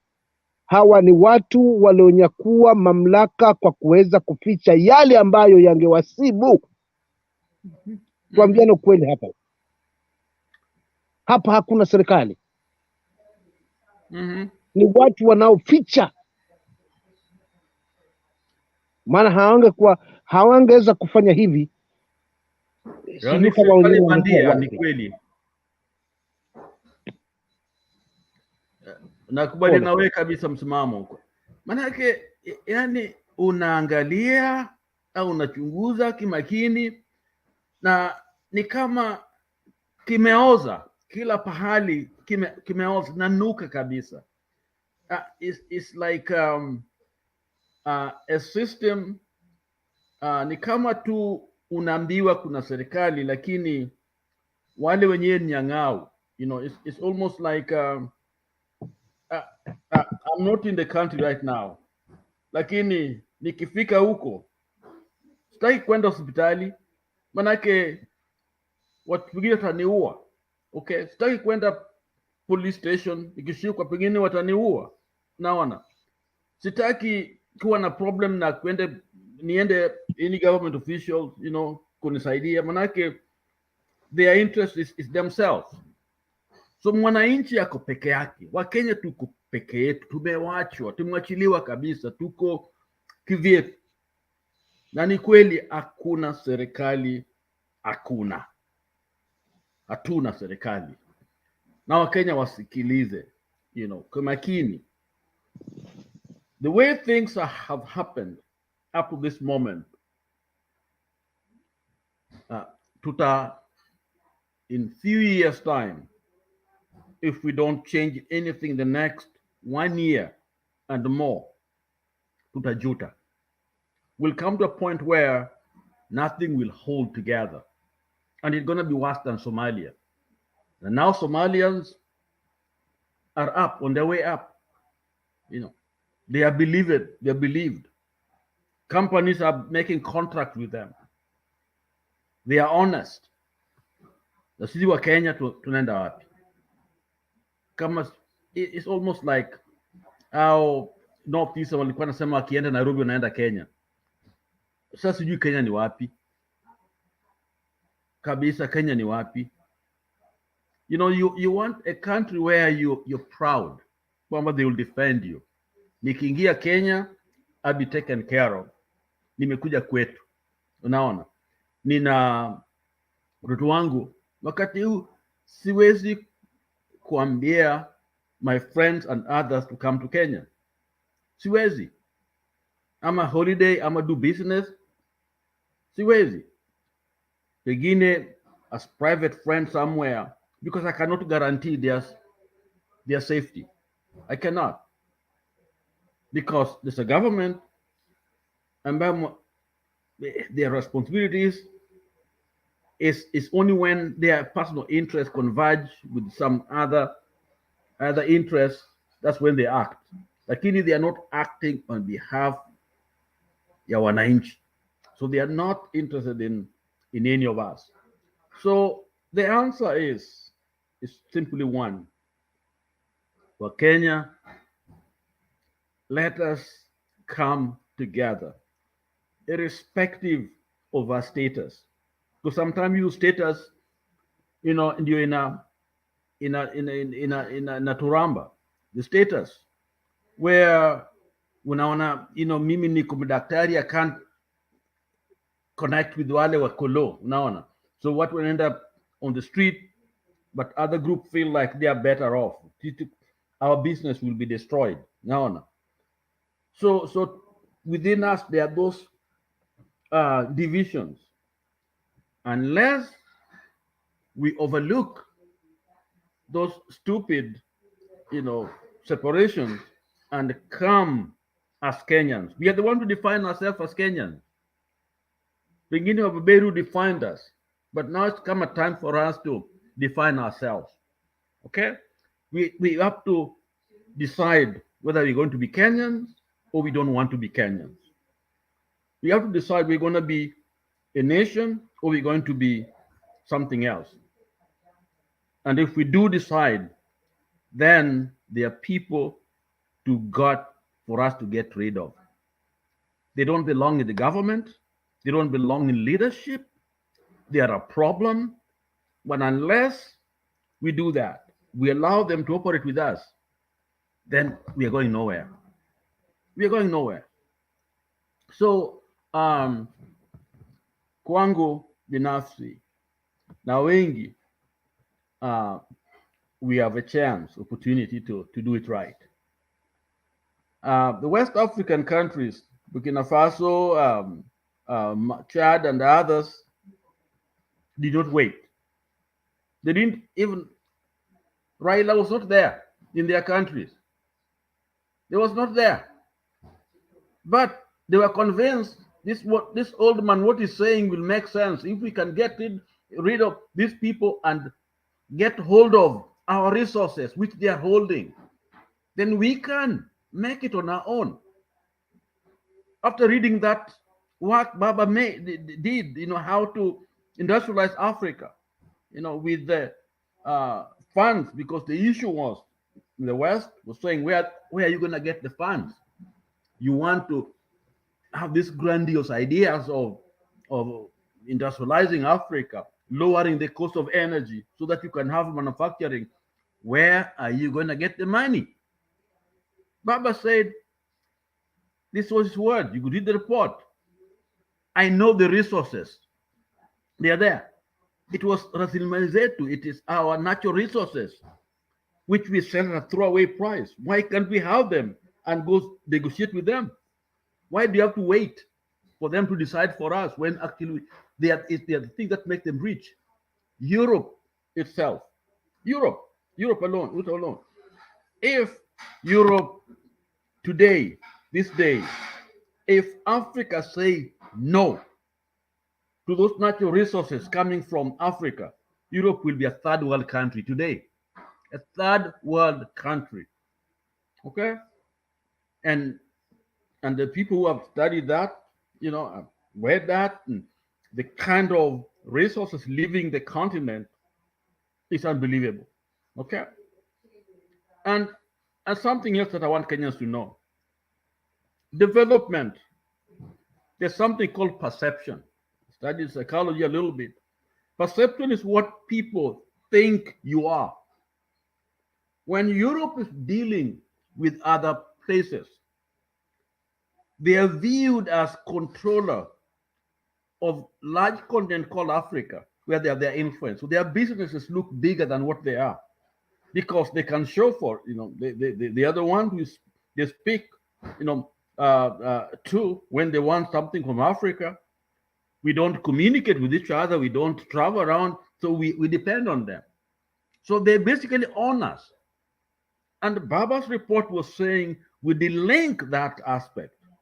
And these young leaders felt like, the time is now.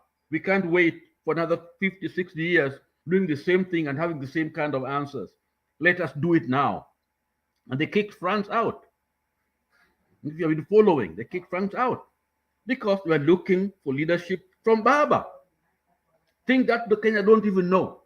Baba is the leader of those West African countries, nations. And so even now, the West are scared of Baba, because what is Baba saying is very simple.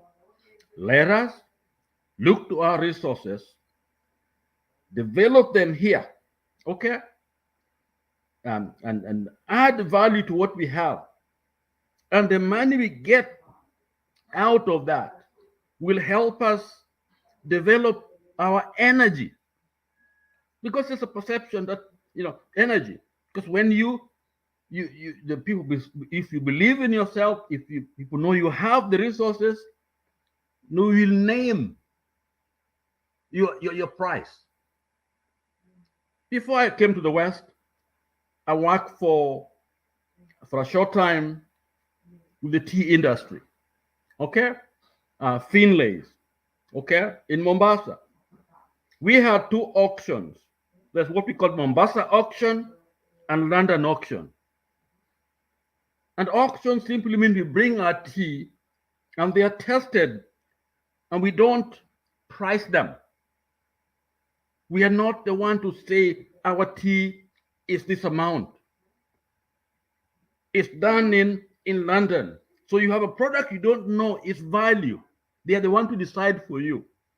And they decide based on many factors.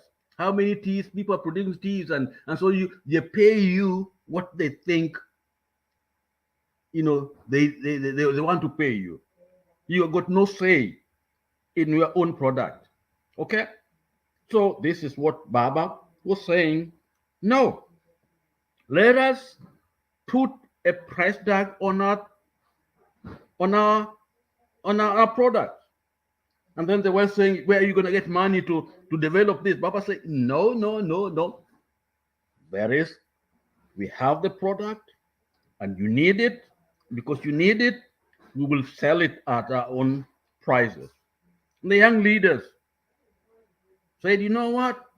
We are going with this. Thank God for young leaders. Because they are not like some of us who are a little older, who are scared and waiting and being colonized too long to the point where we don't even see our resources. The young leaders, made a decision and said, we are going for it. And there they are. And we do know that the economy have not gone down, but actually gone better because they still need those products until they're coming. And the young man, talk of uranium was costing cents, 75 cents.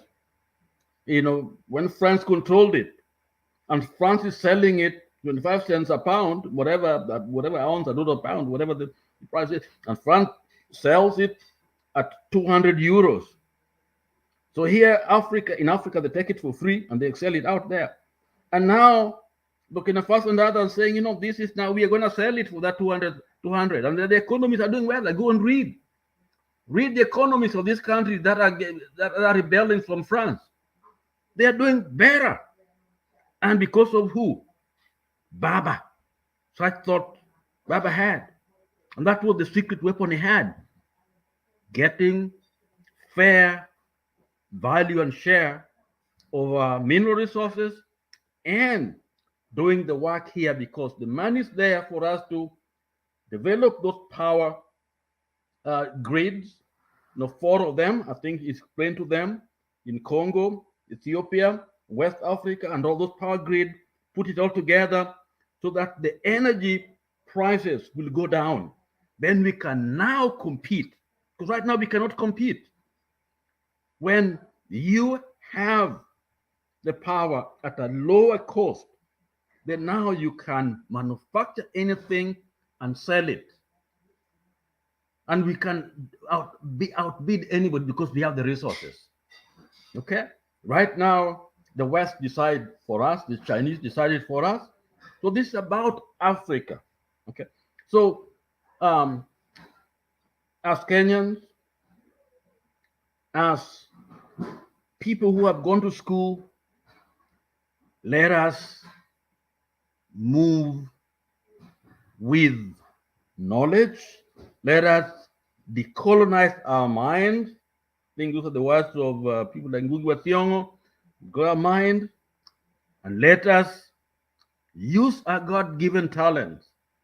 And this is where faith should help us, because we can do all things through Christ who strengthens us. Okay? In other words, we are not alone. There's spiritual powers, and for some of us, our ancestor spirit. In other words, our ancestors were very hopeful. They didn't have a lot of education, but they didn't think of themselves less, that they could not take care of their continent. Okay? So their spirit is all with us, inspiring us to move forward with what is right. And Kenya, we start country by country, family by family, to believe this, country by country, and let us win for Kenya. Let us do it, and we can do it. And so the decoy of putting houses out there, which is really taking resources away from where it's supposed to go, is very sad. Very, very sad. Yes. Thank you, Reverend. Excellent. And of course, that is the direction we need to go. The problem is our leaders don't think so. The reason why they don't think so is because they are visionless, they are short-sighted, and they're just thinking today and nothing tomorrow. Because nobody will take money and put in a house when he can put that money in a factory that is going to employ the people who can now earn a living, and from earning the living, they will pay the mortgage for the house. Because when the government begins to think buying land and building houses instead of putting up industries or reviving industries that are going to employ their human resource that is readily available, then you know that it doesn't have its priorities right, and their think tank, I think, is empty. One of the things we are crippling with... Make a statement there. Where Reverend Tulia, Malizia, let's Mzamo speak. Yes, what I endelea. Is it me you don't want me to talk or something? Endelea. I'm saying one of the things that we are dealing with right now is this resurgent of counterfeits. Why are we having counterfeits? It's because we don't produce anything. Whatever comes has been imported, okay? So we are not, that's why there is what this Paris man is talking about, that the farmers should be educated that there's a new way of producing fertilizer. What they know as fertilizer is not fertilizer. This one is now the scientific one.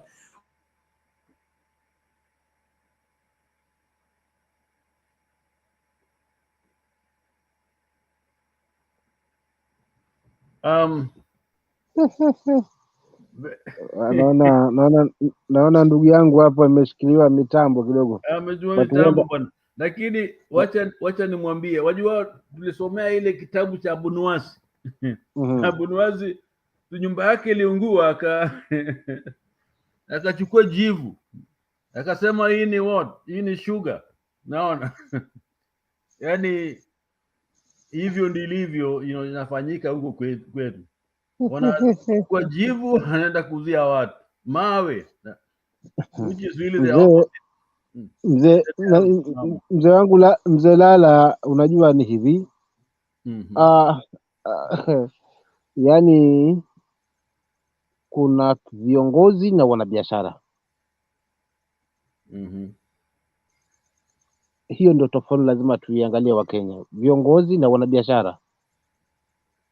Mwanabiashara ni lazima pange, je, ni nini haswa kitanisababisha biashara yangu isimame? So kuwa na roho ya utu kwake inakuwa ngumu mno. Kiongozi ni yule ana roho ya utu. So kuna tofauti. So wana biashara watapanga mikakati. Kama nchini kukaa kwa mamlaka kuweza kukidhi haja zao, basi watapanga vyovyote vile, wabaki kwenye mamlaka. Na tukitazama haswa katika karne hii, wanabiashara ndio wengi wenye waweza kutawala katika hii dunia, na wana nguvu na wanasaidiana. So kama ni masuala na hela zitamwagwa liwalo liwe, na watu watabaki tu, kwa sababu vitumbua visije vikaingia mchanga.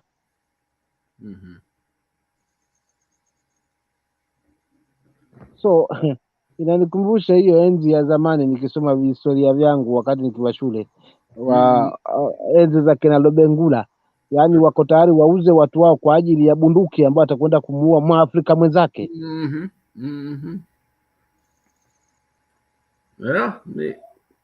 Hivyo. Mzee Lala, yani sometimes nashindwa kabisa. Na kitu cha kunistajabisha ni hiki. Hawa watu wana mbinu nyingi. La mfano tu naweza nikatoa kwamba immediately wakiingia katika mamlaka, kama walikuwa na kesi mahakamani, kesi zile lazima zitafutiliwa mbali kisha na visingizio kwamba kesi hizi zilikuwa ni za maonevu ili kujenga imani kwa wananchi. Kisha baada ya kufutiwa kesi wanarudi sasa. Wanasema kwa wale ambao watatunga mkono ndo watakao faidi. Wamechafua serikali, hakuna serikali tena. Unajua kwa wale watatunga mkono na watakuwa karibu na sisi ndio watakao tufaidi. That's why tumesikia hii kauli ya shareholders. Wale watatuamini na kutuabudu na kutupigia magoti, hakika wao ndio watakao faidi. Lakini ukitazama wale ambao wanakimbia kule kutaka kufaidi ndio wao ambao wanawakaanga wananchi wao ama watu wao vizuri tu. Inatamausha Mzelala kama kwa kweli imefikia hatua yani uongo unaingia hata kwa masuala mazima na maendeleo. Kama hili swala la mbolea, watu wanauziwa mawe, how comes? Kenyans, mimi bado na imani kwamba hatima ya hii nchi iko katika mikono yetu. Tuweze kuwatenga hawa watu. Wakati tukianza Mzelala, nakumbuka hapa nilikuwa na msemo nasema hawa nyani jamani wako jangwani. Yaani nilikuwa namaanisha hawa majamaa wamejikusanya msitu mmoja. Kwa tukitaka kuwatimua tulikuwa ni tuwatimue at a very early stage. Tukiwaacha hawa nyani wakirudi katika misitu itakuwa ngumu kuweza kuwaleta karibu tena, kuweza kuwaleta pamoja na tumewaachilia. Wamerudi katika misitu sasa. Ni ngumu sasa. Kwa sababu tumetawaliwa tayari na ukabila, tumetawaliwa na muda mrefu na siasa ya uongo. For real, Mungu naamini kwamba hakika atatusimamisha kiongozi. Mungu yuko juu ya haya yote. Kila jambo litakalofanyika hakika kwa kweli Mungu ataweza kulipigania. Na maana hakuna siri tena. Kinachofanyika lazima kitatoka peupe. Kitakachofanyika kitatoka, maana Mungu hachanganywi na uchafu. Kweli. Wanabiashara hao ukimbia sana kwenye dini na kujinadi, kujishafisha. Hawakosi kwa kanisa na ufanya sadaka nono haswa ili kuibadili dini haswa kuiingiza katika misimamo yao. Na kwa kweli ukitazama dini imebadilika. So for real, chafuka. Kenya lazima tuamke, tuachane na maswala kwamba zamani tuliambiwa na watu wetu, sisi tunaendea hapa na tunasimama na hili, maana hii kwetu ni mwiko. Hakuna mwiko ambao umewekewa katika hili taifa. Maana kama pengine jamii fulani tasema sisi hatuwezi, maana sisi hatuwezi, na wakati Kenya hii ilipatikana kwa hali ya umoja. Huu uongozi ulipewana. Na kwa sababu tunapendana, tunajaliana, tukasema haijakamilika, lazima timu yote iwe hapa, ndivyo tukienjoy uhuru huu ambao umetupa. Wote tumekamilika na watu wakawa na subira. Hadi watu wengine wakaletwa katika taifa. Huo umoja huo ulienda wapi? Ulichafukia wapi? Maana huo ndio ulizaa huu mzizi wa kabila, mzizi wa sisi. Ndio maana nasema jamani, kama itakuwaje Mungu anemeshe kila mtu ajitawali katika jimbo lake. Ndivyo. Asante, mimi nitaacha pale Mzelala maana wajua ni kweli kabisa, lakini shida yetu ni moja tu.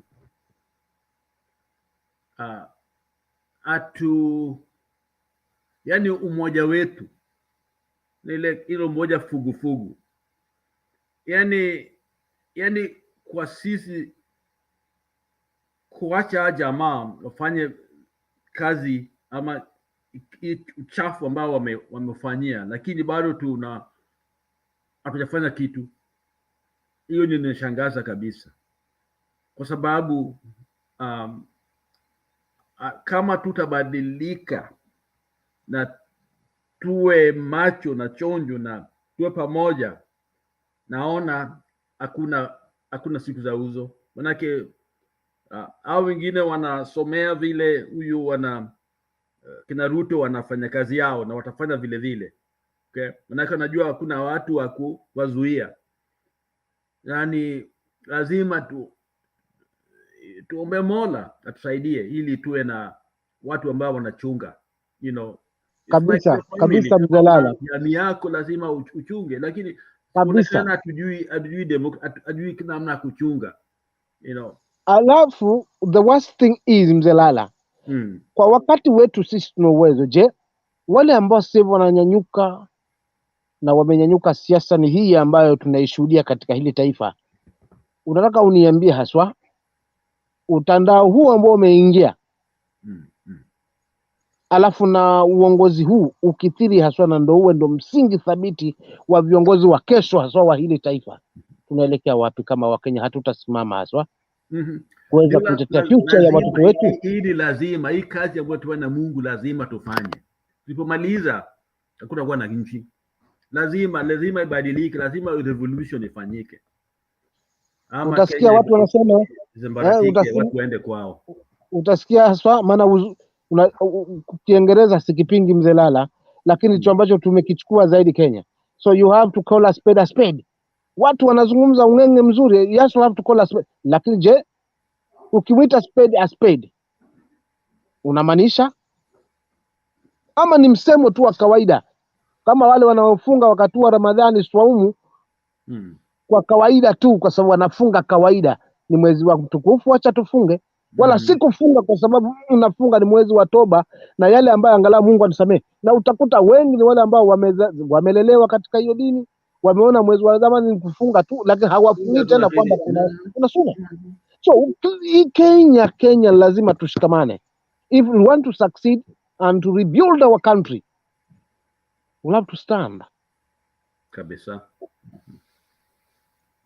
Lazima tushikane kama Wakenya, bila kuchagua huyu ni nani, na viongozi wapo. Kwani tukifurusha hawa watu na tukichukua viongozi ambao tunawaona tushawajua kwa historia zao, tukiwatundika, kuna tatizo gani? Ama ni nani atakuja kutolea haswa hawa watu kama sisi wa Kenya wenyewe? Ni tuondoe kuwaficha na kuweka migongoni kwa sababu ya ujamaa. Tukiondoa kuwaficha viongozi waovu kwa sababu ni jamaa zetu, hapo tumefaulu.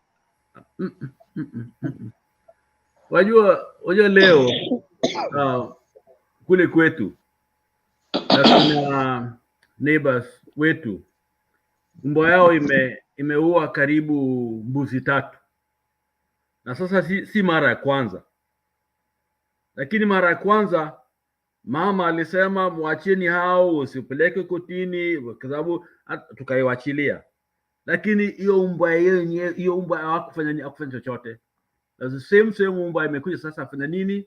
Imeua 3 na imekuwa ishaua other goats. Na next time itaua mwanadamu.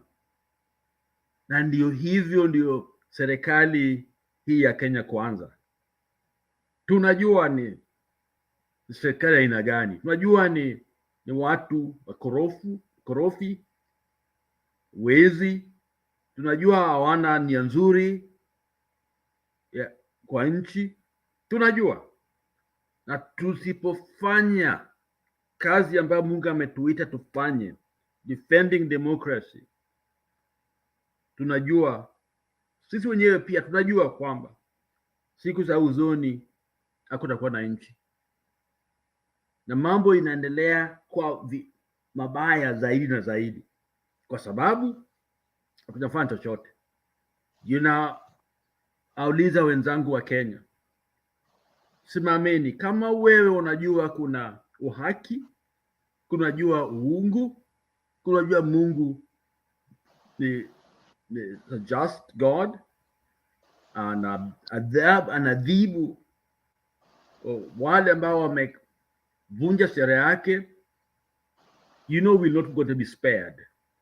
Kenya haitakuwa spared kwa sababu God has no respect of anybody, and it is upon us kama wa Kenya, ni lazima as Kenyan to step forward and save our democracy. You and me are the one who can do it.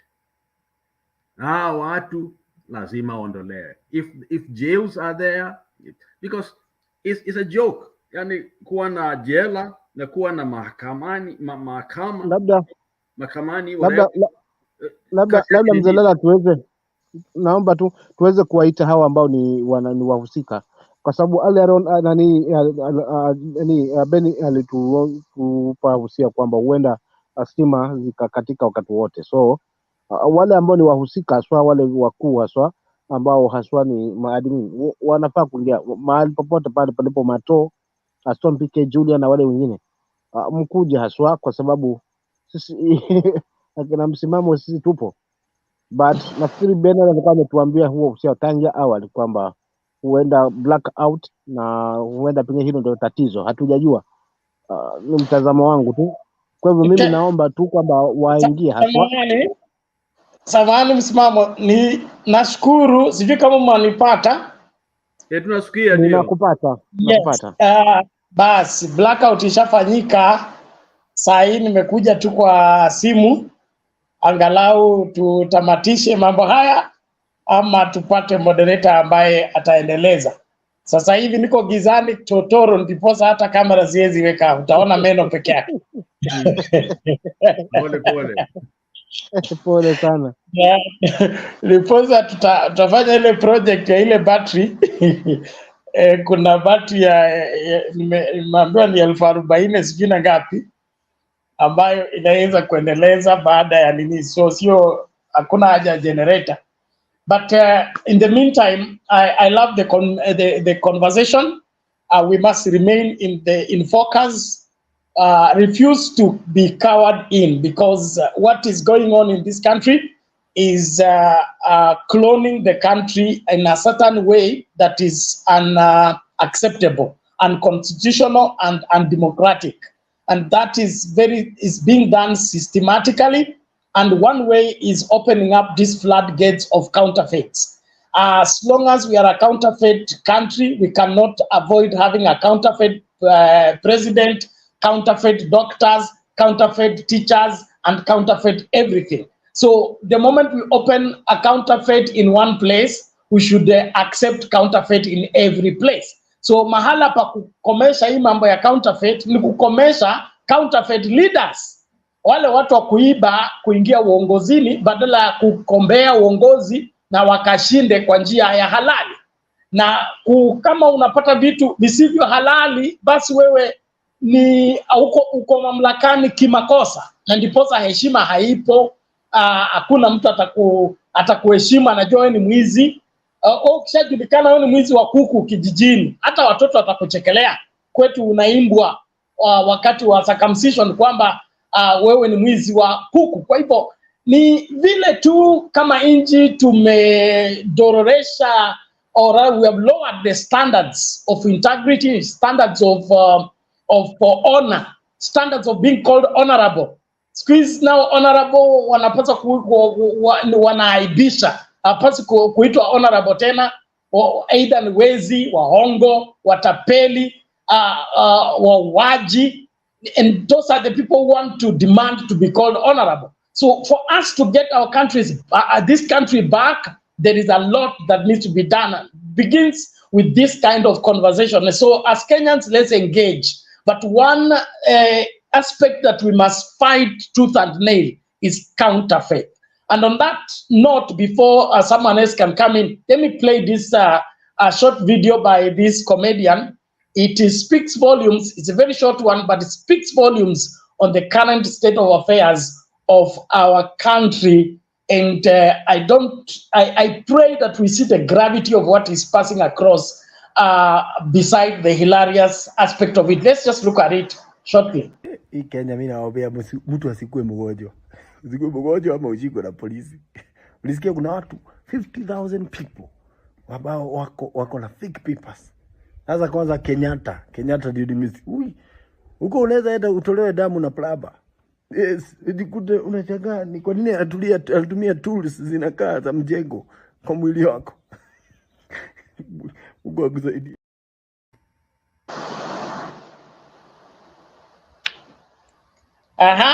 Hapo umepata. Unaweza kwenda Kenyatta ukatolewa damu na plamba, ukafungwa bandage na seremala. Bernard. Yes. That's scary. That's really scary. You know, and I love Kenyans. Sakaja threatening doctors and knowing his own background, okay? he's a smart young man, whatever, but knowing his background and knowing what's going on and making doctors feel like they're the ones who are the bad ones when actually the contract is there, that they signed, and making them feel like they're, they're the ones that are not keeping up to the bargain, the side of the bargain. It's really sad. They have to do right. We know the work should be going on, but they have a fundamental issue, a need. They have to be taken care of. They are sacrificing their lives. Look at what's the suffering now in the that we have now in the hospital. Kenyans are suffering because they are more. They are the base of healthcare. They are the center of healthcare. The doctors are so essential to a country that for us to misuse them or abuse them or to not to provide, pay them their share, and then we are giving that money to these MCS, politicians, and others who have nothing, to offer the nation. It's very sad. So, huyo comedian vile amesema is very scary, but I can see people doing that because if your leaders, don't have to account for anything, and they can be anything, they can be the president, they can be the governors or senators, then I can see them inspiring others like them, because that's the way to power in Kenya. The way to power is not through education, hard work, transparency, no. You may have that, but no. Look at doctors. How long have they, how many years have they taken just to be, to do, to be doctors? Okay? How many? I have a cousin. He's a neurosurgeon in Kenya. He can be here. And we tried what we could helping with the family, but he was able to finish with a lot of loans here in the US and pay a lot of money. And of course, he did a specialization back home in Makerere. And look at the loan he has to pay, and look at the money now is being paid, in Kenya, like nothing. So he has to, to scrap here and there. And Ruto and Jama, Sakaja, all they are looking for is simple publicity. I mean, it's almost hakuna utu, hakuna that humanity in them. To hata kuona madaktari waseme at these people deserve something. We can sacrifice for doctors because anywhere in this country they're the highest paid. They can leave the country and get to all these other countries. But many of them are there because they love to be in Kenya. My cousin will be making 20, 40, 100 times, what he's making in Kenya, but he really wants to assist. And I want to thank him. He worked so hard during Mandamano, saved life. My cousin Lee worked hard, and I went to homes, they're talking about him, to make sure those guys who were hurt got medical help. That was my cousin who worked very hard, plus others. But he did. I went to homes that I didn't know. I hear people talk about him, what he did for them. And now look at Sakaja's brothers. What Nico? No, sorry. Thank you. Where you hit, msimamo unakuja. Samahani kidogo tu. Lala, where you've hit, that's where the really thing lies. I don't know. I may need to research on this, but I don't know what happened until the salary in Kenya was changed from people's academic achievement and be determined by something else. I don't know where it was passed that the president should be the one paid the highest. According to me, left for me, this country needs to change the system of salarying people and let people be paid according to their academic achievement. Just like in the teaching fraternity, you can be teaching baby class, but if you have a degree and the other teachers in the school, he could be even the headmaster. But if he's P1, you are paid more than that person. Now, that needs to be the case.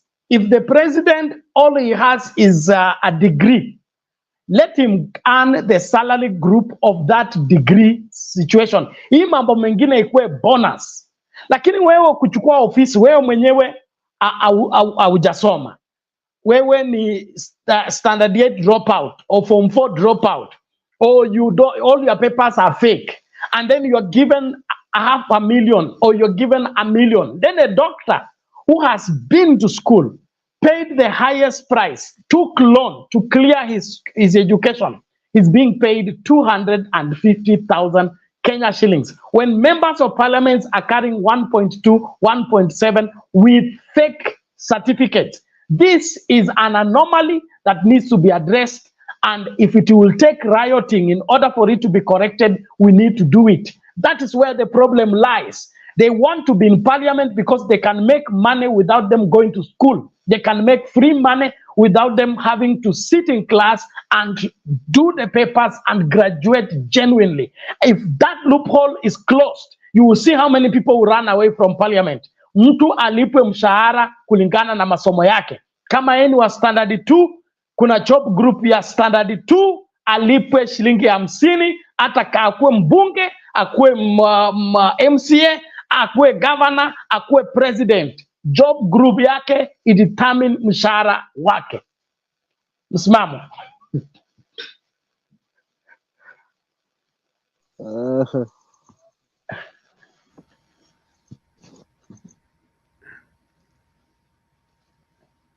Samahani, msimamo umekwama? Amekwama. Wajua, wacha niseme dakika moja. Sijakwama, Mike ndio alikuwa ananipa tatizo. Uko sawa, ingia. Mimi nataka kugombea UMCA. Nataka kugombea MCA, unasema nilipwe kulingana na masomo yangu, na mimi nimesoma I used to learn through Windows. Hamna shida. Baba alisema tutapatia wewe certificate ya kiwango chako na utaweza kufanya kazi kulingana na hicho kiwango. So uwe umesomea kwa dirisha ama gumbaru, lakini kuna kiwango ambacho umefikia. Hicho kiwango ili heshima idumu na kila mtu apate haki yake. Hakuna vile wewe ni mtu wa standard 8 na wewe ni MCA unalipwa 1,700, okay? Na mimi ni daktari, nimesoma miaka 10, mimi nalipwa 1,200. Tena naenda kwa strike ndio nilipewe hiyo 1,200. Hey, hata kama ni kumkosea Mungu, kwani ni kukua daktari ni kukosea Mungu?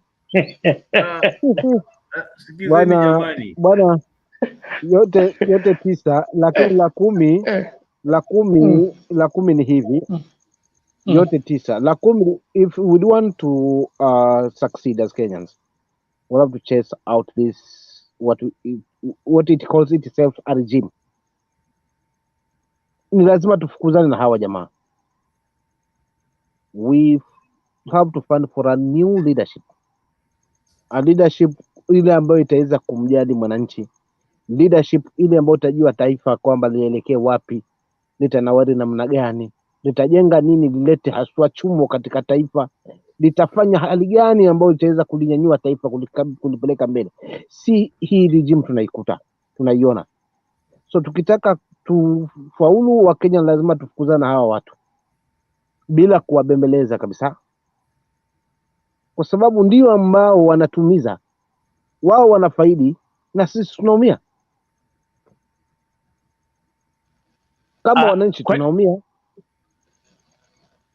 Kweli kabisa msimamo. Naomba hivi kwa sababu ya giza kwa sababu ya giza sitaki kukaa sana. Naomba hivi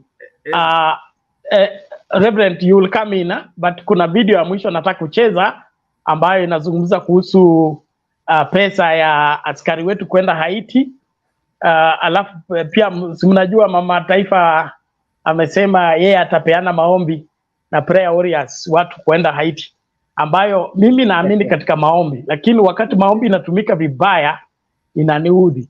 So naomba nicheze hiyo video. Najua hata stima ya simu nayo nitakatikiwa kwa sababu sasa nimerudi kwa bundles, wifi haifanyi kazi, so I am in serious dire speed. But I will give you time to respond. Let me just play the video, then everybody will give their submission. Thereafter, we close because we don't want the danger of me going off na kuna admin mwingine, ili tuache mitambo ikiendelea wakati hakuna wa kusimamia. So just a moment, Reverend Lala, hold your thought. We are coming to you, but this is a debate we will not close here. We are continuing with this tomorrow. We pray the power is going to be favorable. But we can't drop it here. We have located where the problem is. The anomalies in the distribution of the national resources, the inequality in honoring people who have worked so hard academically in order to become career persons. We must review salaries not according to political positions, but according to academic excellence and people's contribution towards the advancement of the country. Until that is fixed, hii sakas ya kuibiana kura na kuiba uongozi na kuiba urais haiwezi kuisha. Kama hakuna hela hapo kwa urais, hakuna mtu atakwenda huko. Sasa unaona wezi wote wameingia hapo, wanaiba mpaka inchi sasa. Wanataka kuiba mpaka inchi. Hapana, lazima hili swala lizungumzwe kwa kina. Here we go. If the Kenyan police have not been able to stamp out low-level crime and banditry here in Kenya, will they be able to deal with the gangs of Haiti? Kenyan President William Ruto marching ahead with a plan to send 1,000 police officers to Haiti, despite strong opposition to the deployment at home. Elite units of the Kenya police are expected to lead the UN-backed multinational force to crush Haiti's gangs and restore order once a viable government is in place. Opposition lawmakers like Edwin Sifuna tried to block it. Our police officers are going to harm's way in Haiti. So this is not a situation that our regular police officers are used to. They have never encountered something like that. Their training does not extend to, operations in fields of war. Kenyan police have been involved in peacekeeping missions for the past 35 years, including in Cambodia, the former Yugoslavia, Kosovo, Croatia, East Timor, and Sierra Leone. Kenya currently has police serving in Somalia, South Sudan, and the Democratic Republic of Congo, according to a parliamentary report. In all those missions, Kenya has not lost a single police officer on any combat. They're ready for Haiti, this senior policeman believes. Kenya has well-trained paramilitary officers from the General Service Unit.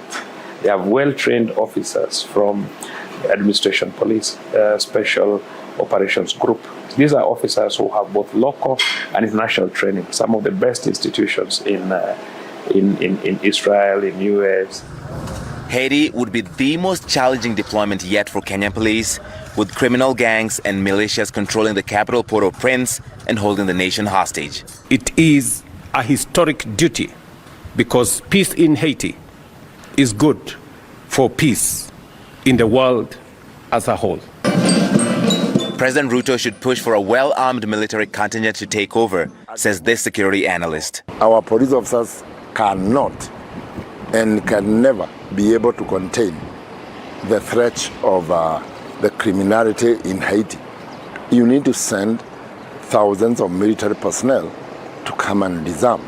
Honorable members, the Kenyan parliament approved the planned police deployment to Haiti after acrimonious debate in November. When Haiti is not safe, we are not safe. You cannot use our police women and men as guinea pigs at the altar of rent seeking. Civil society and opposition groups here in Kenya maintain that President Ruto's plan to send 1,000 police officers to Haiti remains illegal and unconstitutional, even after his government signed a reciprocal arrangement with the former Prime Minister of Haiti. The unelected Ariel Henry witnessed the signing of the legal requirement in Nairobi, but he never made it back to Haiti and resigned a few days later. that agreement does not hold any water because you signed an agreement with an entity that does not have the mandate to call itself a government. Some of us think that it is because of the monetary incentive. So you think President Ruto is doing this for the money? Absolutely. Kenya says the police are in the pre-deployment phase as it awaits a new Haitian administration.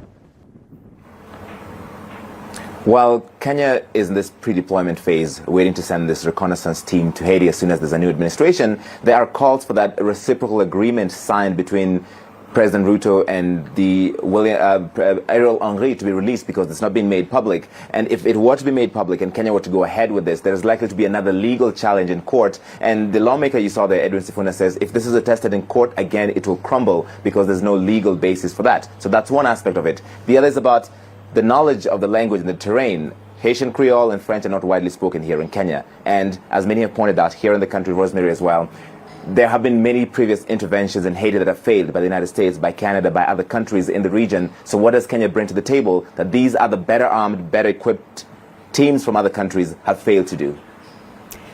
Larry Madowo joining us live from Nairobi. Many thanks for that report. There you go, ladies and gentlemen, you get it. And one of the annoying clip on that video is that Owino man, the police spokesman. Who does he take us for? How many funerals did Uhuru Kenyatta attend of fallen soldiers from from Somalia and otherwise? What does he mean that no policeman has ever died in combat on a foreign field? Reverend Lala.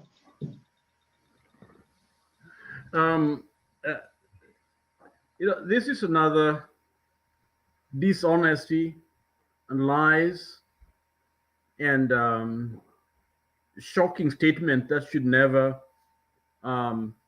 be accepted. But they can make them in an environment where any statement is never taken seriously. So to hear the police, whatever spokesperson suggests that Kenyans is prepared to work in Haiti and they've never lost anybody, first of all is sad because all those places, none of them I think had any direct engagement in terms of fight. They went in to simply hold the peace that was there. Really, there was a sense of peace, so they didn't have to fight. Haiti is different. Number one, Asians don't want us there. They've stated it. They don't want us because they see Kenya as part of the invaders, that we are part of the enemies, because we are going to reinforce an occupier that has kept the island for a long time, and their interest is to protect a certain specific interest of their friends that are there. So Kenyans are not going as friends, as liberators. They are going there as occupiers, as protectors. And that has been stated very clearly. Asians invoked their war against Napoleon. They talked about them, the country, as a history of proud people who know themselves. What they're looking for is to be respected, to be a leader, to be free from all these parasites that have kept the country. And they're looking for engagement of all segments of Asians so that they can come up with a framework to free the nation from these types of people. The Asians know their problem and they can resolve their problem. This so-called prime minister was not elected. He had been there for 11 years, no election, and they resented him. They don't want him. And so Kenyans must understand that we signed an agreement with somebody who's not needed, not wanted. So we are basically becoming another gang. So if Kenya move in there, they are going to be perceived as another gang, okay? Because they're different gangs in Haiti. Now some of them, they don't think of themselves as gangs because they're simply paramilitary or people who are trying to save their own people. And they don't respect Arid because it's not elected. So for this police officer to mislead us, to perpetuate this Ruto's lie, when we know they're going there for money, nothing else, sacrificing our young people for money. And let me remind Ruto's government, okay, Africa has been used and abused from slave days. And the issue that was at hand in the Western world was to find trading routes. It was about business.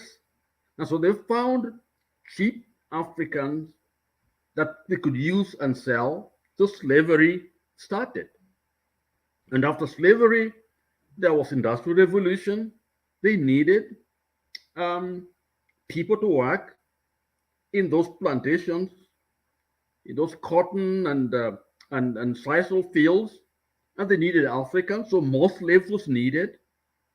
Because the key thing was money. Africa was sold for money. And for Ruto to sell our people again because of money is shameful, is shocking, is sad that our young men and women are being thrown out there for the sake of money. And almost 90%, if more than that, of arms in Haiti are manufactured in the United States. Yes. And so these guns are there, will be used to target practice, using Kenyans to test those guns so that people can go buy them. And those NRA, which is National Rifle Association in America, can be able to make more money because their arms work well. So this is going to be a target ground for those ammunitions, using our Kenyans as guinea pigs, as gun range testing site, using Kenya for live demonstration of how powerful these arms are. Kenyans can Google and see some of the arms heading into Haiti, and that are in Haiti right now. We as Kenyans cannot support our young men and women, our police officers, being sacrificed as the altar of a dollar or money because of the ego one man called Ruto, because he's hungry for money. No. This is another form of slavery, colonialism, neocolonialism, which now ushers this experience which we have been running away from. We have been running away from being defined in those terms as slaves and others. And Ruto actually is another form of tip-tip. If you read history, tip-tip was very rich because he was selling Africans to the Spaniards and others and bring them to the Americans and the Reunion and other places in Madagascar there to work in those sisal plantations. That's how he made his money. He didn't care. He went in to get Africans. Ruto is collecting us to go and sacrifice us in Haiti. And this is wrong. We must resist. Our young men and women should not be allowed to go to Haiti, period. Thank you. Exactly. Thank you so much, Reverend Lala. A good place for us to call it a day. We will be revisiting this and more other stories. I want to apologize for the power failure, but will soon be seeking a permanent solution to the same. But in the meantime, let's be on the forefront. Please inform the rest of our friends and participants that we are not able to transmit on our main channel because of suspension. And so if they have not yet subscribed to Sound Candid Talk Live, make sure you subscribe and help our friends to subscribe, because we'll be here for a while until the suspension is lifted. We are in the middle of negotiations. If we succeed, well and good. If we don't, then we'll have to serve the suspension period and then resume later. In the meantime, let's also remember to participate into the support to pay our bills. As usual, use the contacts that you have and respond appropriately even as we continue as the month comes to an end. Remember, we have a deficit that we are dealing with. I really pray that each one of us who enjoy and partake into what we do here will be, by God's grace, enabled to help us keep the show running and everything else. Otherwise, God bless you so much. Thank you. Thank you for always being here.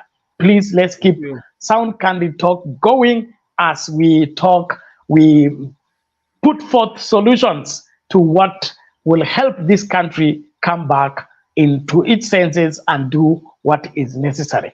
God bless you. See you in the next show.